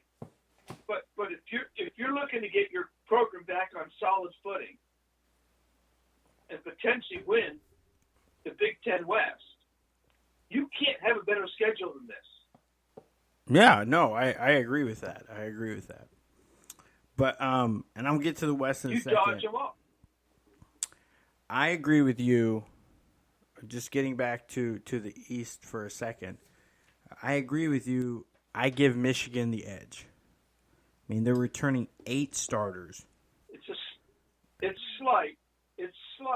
Yeah. But it's an edge because It it's such a the top 5 teams are so good. I mean, Yeah. it's an edge. But here's the thing. Here's the big agree. edge that I do give them. They're turning, like I said, they're returning 8 starters on offense, 5 on defense. They're losing a lot of the defensive line. They got some grad transfers. We'll see where they get with that. That's never really been their problem.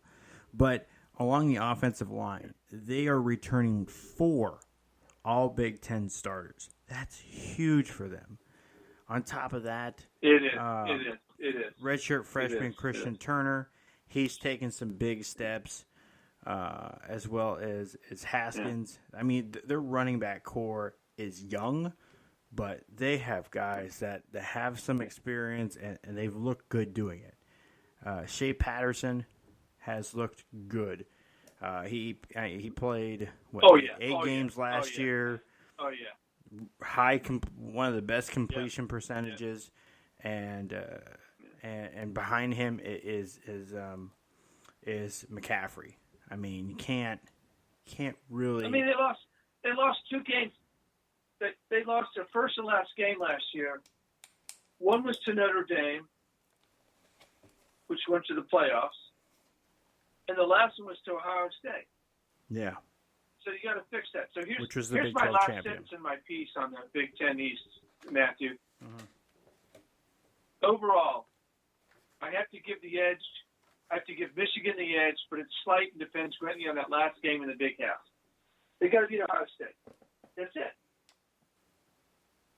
I mean,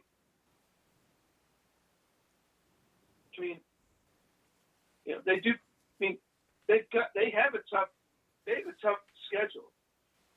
Because they do play Iowa and Wisconsin on the other half of the league. So And that Wisconsin game is week 3. I mean, listen, this is not going to be a piece of cake.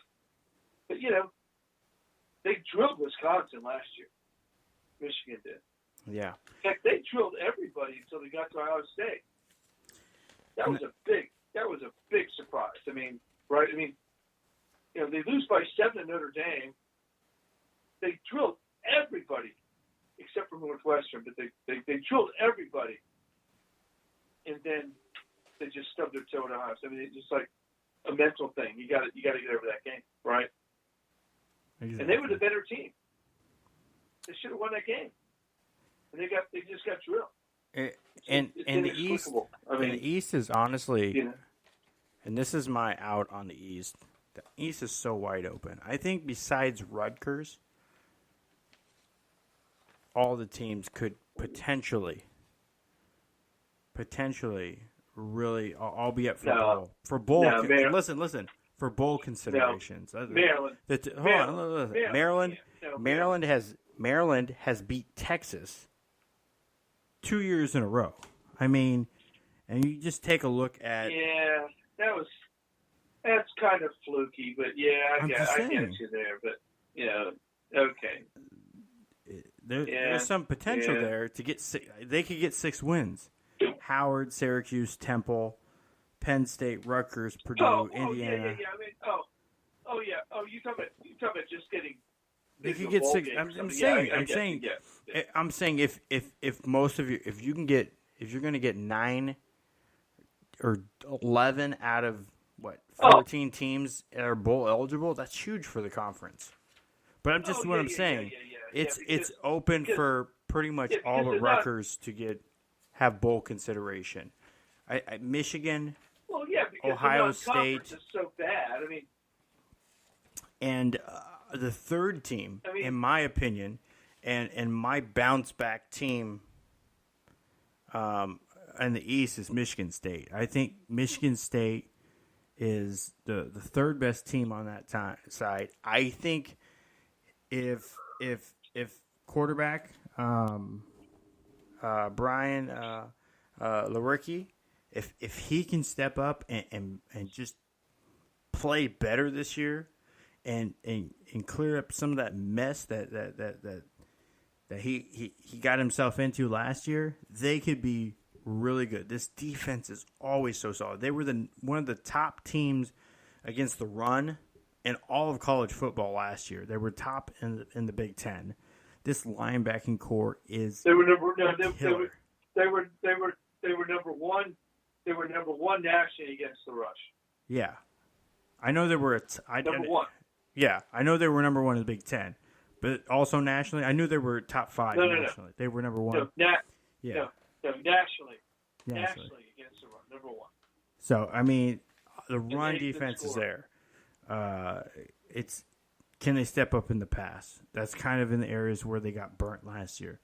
Like I said, I have them beating Ohio State this year, but they do have some. Again, they have to play Michigan. They play Michigan every year. They play Penn State. They play Ohio State, and then they play Wisconsin. But other than that, they have some very winnable games. Well, that's a tough. They have a tough 3-game stretch. They do. They're at Ohio State, at Wisconsin. At Penn State. And they host Penn State. Illinois. So at Ohio State, at Wisconsin, by Penn State. Those 3 games. I mean, that's their season right there. But they also have to travel to Northwestern. They also have to play at Michigan. I mean, you look at these schedules. Sometimes you're like, who balances this crap out? I mean, why not balance out a little bit? Because they play at Northwestern, at Ohio State, at Wisconsin, and at Michigan. I mean, 4 of their toughest 5 games are on the road. I mean, that just makes no sense. But that's how it works. I mean, that's kind of how Penn State falls too. Right. I mean, they go to Iowa, to Michigan State, 2 Minnesota and 2 Ohio State. They have Michigan at home, but other than that, it's that's why when I look at Nebraska, okay, objectively, I've always liked Nebraska, but I like them a lot just because we've been on the air together for 5 years. But objectively, looking at Nebraska's schedule, it's so favorable, right? Because all their toughest games are at home. Ohio State, Northwestern, Wisconsin, and Iowa are all at home. That's crazy, right? Yeah. The games on the road are at Maryland. Ooh, it can't be Maryland on the road. You're in trouble. At Purdue, Purdue's going to be competitive. They've got a good coach, but they're not shouldn't be able to compete with Nebraska. At Minnesota, that's just at Illinois, which is the weakest team in the West. That's it. So the schedule is so favorable. You've got to play Iowa and Wisconsin because they're in your half the league. But if you're going to get them, get them at home, which you got them this year. And Ohio State and Northwestern. Now, what that means is next year it's going to suck, which is one of the reasons it was so hard last year because all those games were on the road. Last year it was at Michigan, at Wisconsin, at Northwestern, at Ohio State, and at Iowa, right? Yeah. That's why you went 4-8 instead of 7-5, because a lot of those games, those close games were those losses were on the road. So the games Nebraska lost down the stretch, their last 8 games, their losses were at Wisconsin, at Northwestern, at Ohio State, and at Iowa. So that schedule flips this year. There's no reason to believe that you can't flip that record, right? Yeah, and Northwestern went into overtime. Ohio State had to win on the last possession of the game as time expired. Right, and Iowa had to win with last possession time expired. But yeah, absolutely. I'm pretty certain that Nebraska is not losing to South Alabama, Colorado, and Illinois like they lost to Colorado and Troy last year. I don't think that's happening. Those were Scott Frost's first 2 games. That this team's not good. They're not coming out of the chute 0-3 this year or 0-2. It's coming out of the chute 3-0. You could be 4-0 facing Ohio State. Probably should be 4-0 facing Ohio State. But so I like Nebraska in the West. I like a Nebraska Michigan Big Ten championship. That's what I'm. That's my pick. Here's my vision of the West. It's so open. I think every team in the West could be bowl eligible. I think they're all good enough to be bowl eligible. Let me go start with the worst team in the West, the Fighting Illini. This team is finally... Oh, but they're not that bad. They're not that bad. They are, for, again, 2 years ago, this was the youngest team in college football. A lot of freshmen, and these guys have stuck with it. 7 returning starters on offense, 10 on defense. And they just each year have progressively gotten a little bit more experience and a little bit more mature. They went 2-10, improved. Well, hold on, and they improved to 4-8. But last year's 4-8, you can see some big jumps. They lost but plus. by 6 points to USF. They played tough against a lot of teams in the first half, and then games got away because of talent and experience defense, and coaching. But their defense sucked. Though. I mean, they gave up over 500 yards a game last year. Now this could be good news or bad news. They returned 10 starters on a defense that gave up 500 points a game. Now, are those guys going to be better this year? No. Yeah. Part of me says, well, they'll be more experienced, they'll be better. But if they're the same guys, it might not be that great. But they do have a really favorable start to the season. They play Akron, which is horrible. You'd like to hope that was the bottom. At Connecticut, which is at Connecticut, and then Eastern Michigan. I mean, hold on a second. I have this statistically in my database here. Their non-conference schedule, even though they're playing all the schools are FBS, they have the weakest all FBS non-conference schedule in the country. Those schools average a ranking of 120. And remember now, there's only 130 schools in the FBS. And Illinois' non-conference schedule, all of which are FBS schools, right? There's no FCS in here. Average 120. So Akron's 128, Connecticut's 126, and Eastern Michigan is all the way up at 105. So Illinois, I mean, they should start out with 3 wins. So they're halfway to a bowl right away, right? And then we'll see.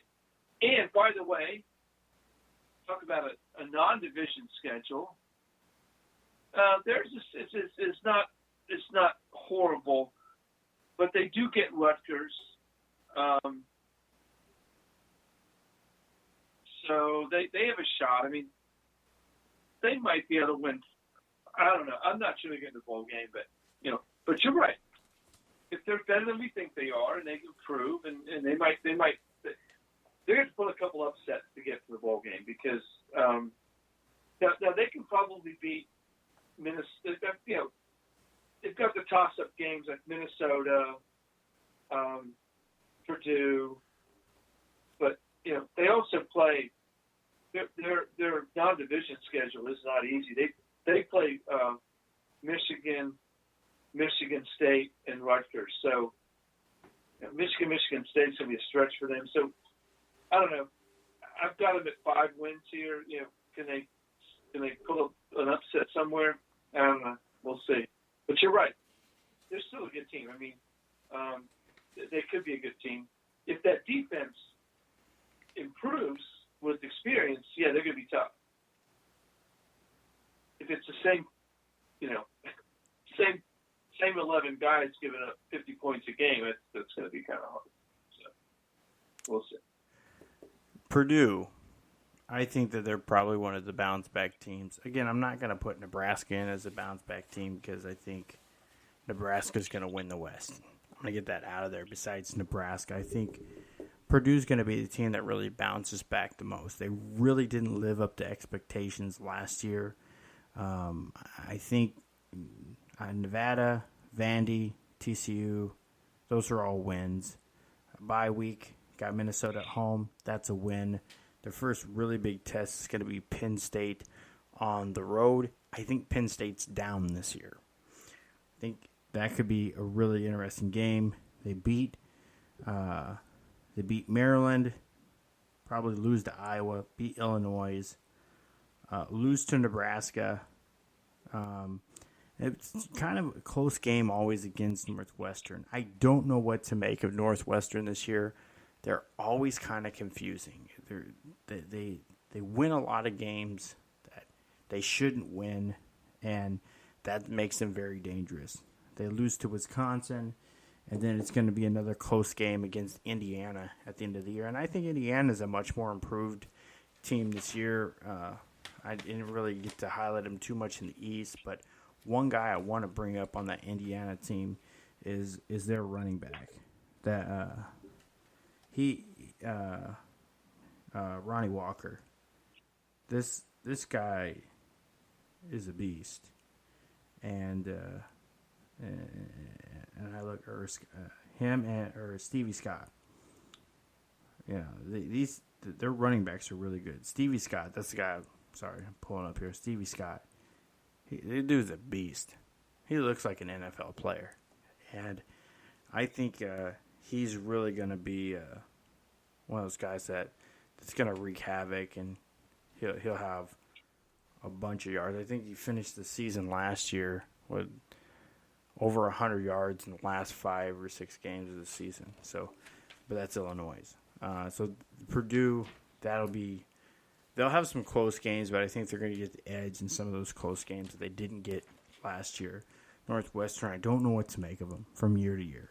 They're so up and down. 9-5, it wouldn't be unforeseen for them to get. They last year, they started the season off. They won at Purdue, and then they lose to Duke, Akron, and Michigan. Beat Michigan State, Nebraska, Rutgers, Wisconsin. Lose to Notre Dame in a close game by 10. Who you talking about? Northwestern? Yeah, Northwestern. It's just I don't know. It's tough to gauge what the hell they're going to do they're so bipolar, You beat Purdue, a team that you're going to play close, but then you get blown out by Duke.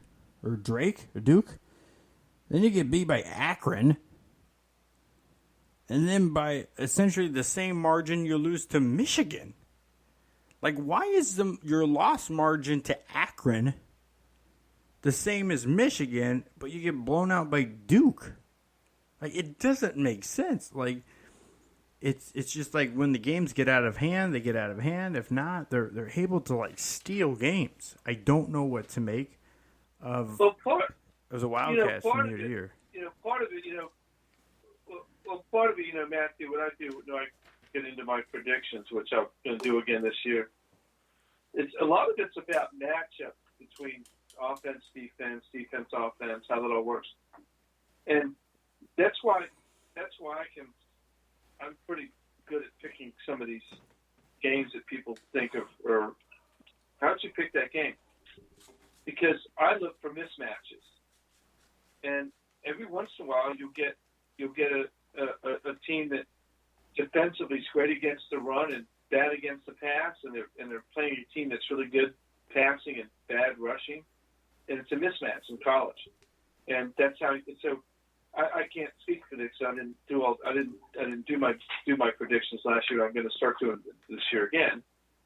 You people should listen because they might make some money because I'm going to do it against the spread this year.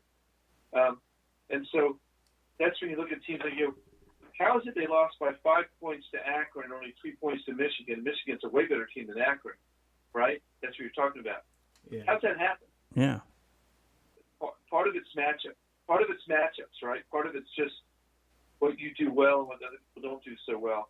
And then, but then they go and they beat Michigan State, Nebraska, Rutgers, Wisconsin. Well, that's a pretty good run. Now, not so much the Rutgers game, but yeah, that's a pretty good run right there, right? Yeah. And then they play a really good Notre Dame team tight. 10 points. Notre Dame was really good last year. They ran the table.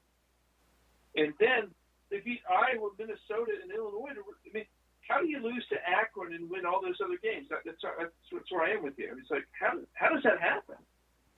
Right? That's crazy. They're an anomaly. Yeah. And so we'll have to see how they do this year. Listen, we'll know week 1 because they open up at Stanford. I mean, Northwestern has, well, no, because they have a throwaway game with UNLV, which kind of really skews their non-conference schedule, and then Massachusetts. But that game at Stanford, that's a big boy. That's a big boy opening football game right there, because Stanford's good. Yeah, two private schools. And that's so how. we'll see. That's Yeah. well, that's one of the that's the SAT bowl right there, right? Northwestern, Stanford. So or ACT bowl, whatever you want to call it. Whichever one they decided to take. But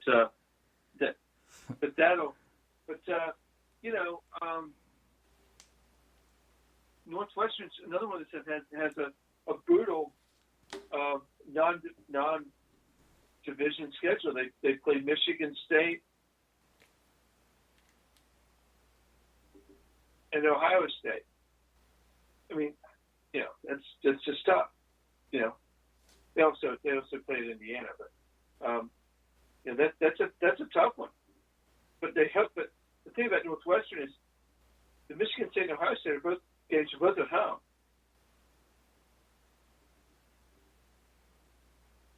But they have to play at Wisconsin, at Nebraska. So that's a tough schedule. It's a tough schedule. We'll see how they do. But I'm with you. Lindy's has them at 28. That's about right. I saw one poll where Northwestern was 23rd, which I thought was pretty high for them. I didn't think, based on the schedule, that's where that guy would have them. Because me, I'm all about the schedule. Because early in this, you could say, oh well, all these teams are top 10, but like all these SEC teams that are ranked in the top 15, they can't stay there. We'll get to it next week, but they all play each other.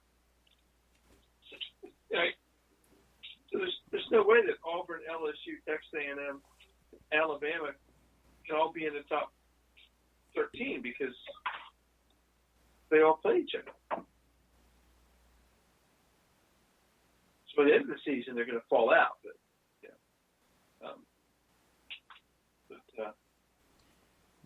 I still like.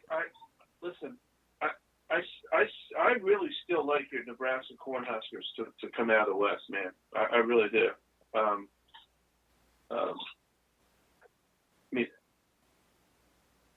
I just saw what Scott Frost did at UCF, and I'm thinking, man.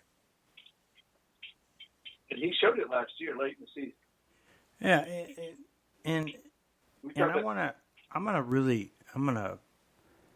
I'm gonna close on Nebraska. We have about 10 minutes left in the show.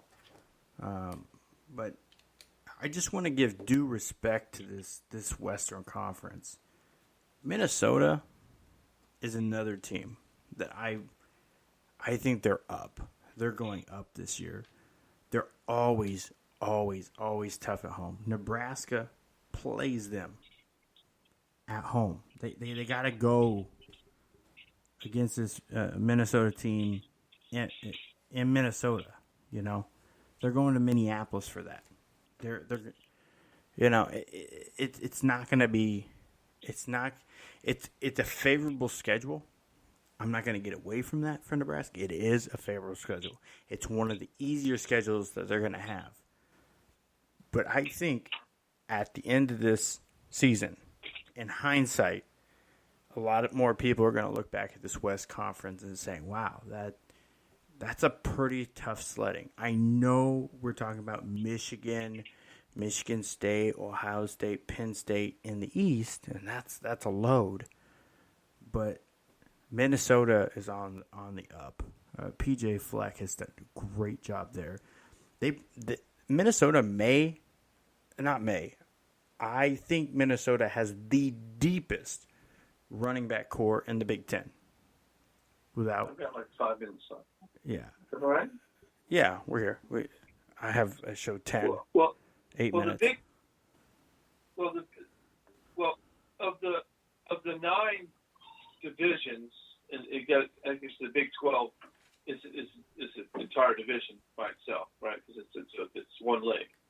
Of the 9 divisions in Power 5, I have, by my calculations, have the Big Ten West as the 4th strongest in Power 5 football. SEC West is number 1. SEC East is number 2, which all you SEC haters, sorry, but this is based on, factual data. Pac-12 North is 3rd, and the Big Ten West is really, really close to the Pac-12 North. That's right behind it. So this is the top 4. And then the Big Ten East is 5th. After that, it falls off, okay? And we'll get to the Pac-12 and the SEC next week. But,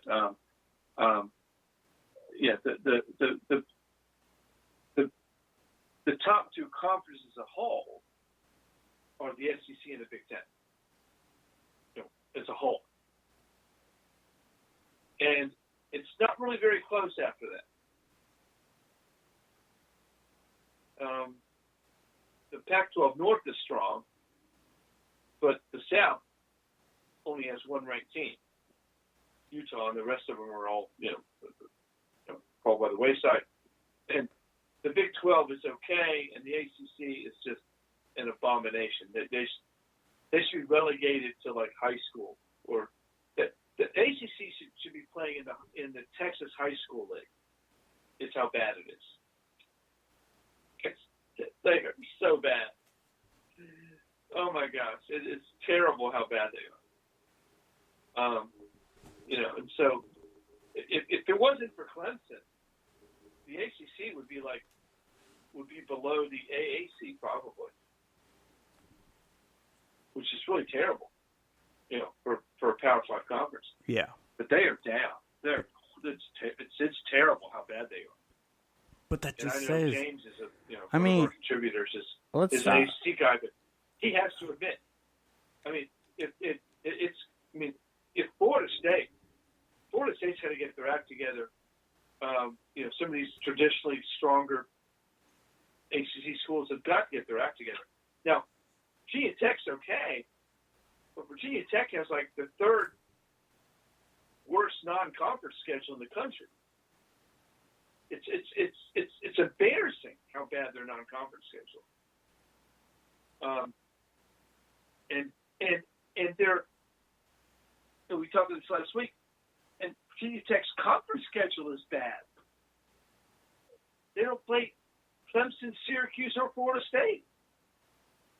So if Virginia Tech doesn't go 11-1, with this schedule, it's just embarrassment. So you don't have that in the other conferences because they play 9 conference games, and so they got to play somebody, right? You can't dodge everybody.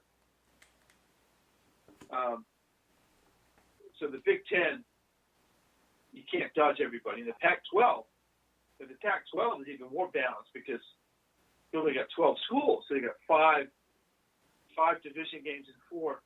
They play 4 of the other 6, so it's impossible to totally dodge everyone in the other half of the league, especially if you're in the South.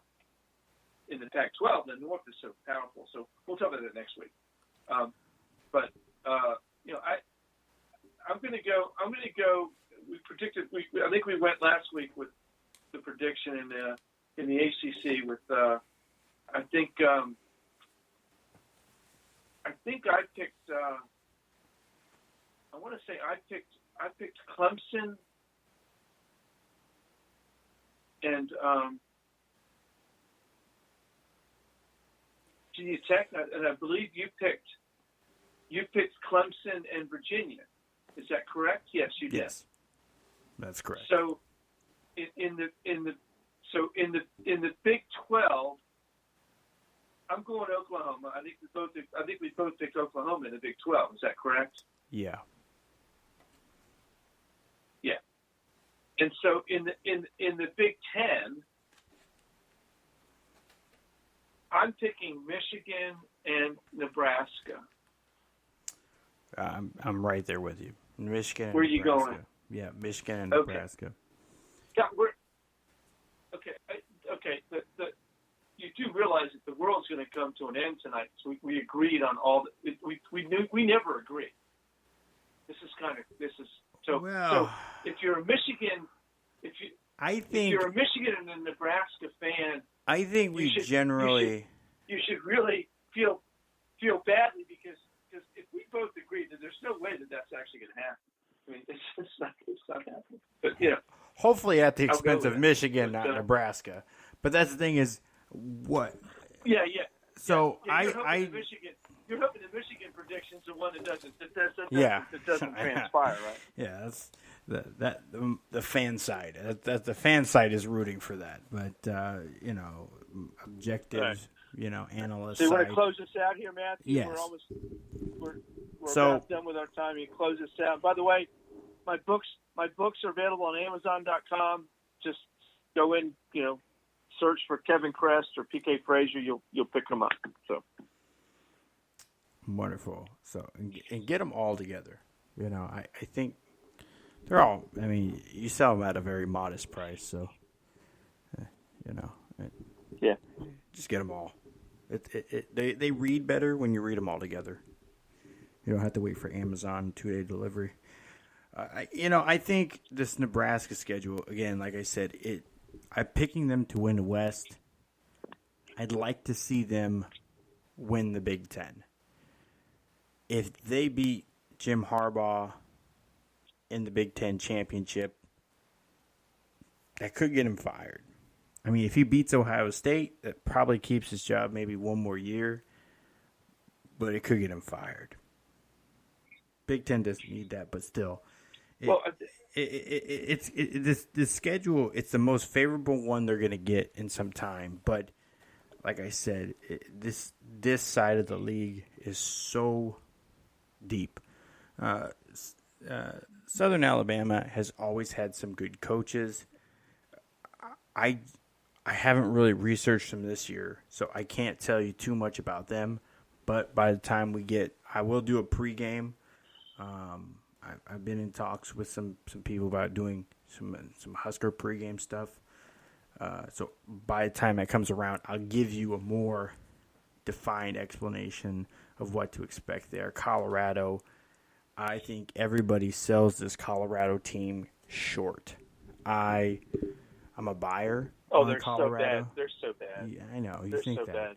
But They're so bad. But as far as a They're so Pac-12 team, I think they're not one of the top teams, but I think they're more middle of the road than bottom feeder. And we saw last year. And I mean, they have a really good quarterback. They have a really good quarterback and a really good wide receiver. So that combination, especially the wide receiver, he's probably one of the top 5 in the country. So people sell this team short. They shouldn't. I'm telling you. Northern Illinois has won the MAC a couple years in a row. They're going to play tough. Illinois is on the up, and the game is in Champaign. Ohio State, clearly, it's going to be a tough game. It's in Lincoln. Northwestern, homecoming. I don't know what the hell to expect from them. Minnesota's going to be a tough game. So I can't. Next week, I can definitively say Nebraska. I think Nebraska absolutely, without a doubt, beats South Alabama and returns the favor to Colorado. But next week, hold on. Next week, we're going to do Pac-12 SEC, right? Yes. Okay, and cover any breaking Cowboy news because it could happen. It could be something happen. Thank you for using Blog Talk Radio. Goodbye.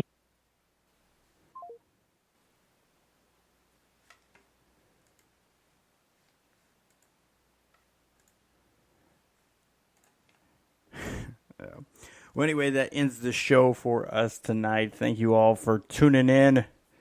And as you know, listen here every Tuesday on Blog Talk Radio and here on Spreaker. For those of you that listen on Spreaker, you guys get the best deal out of everybody because you get to listen to the whole 3 hours of the show unabated, uninterrupted.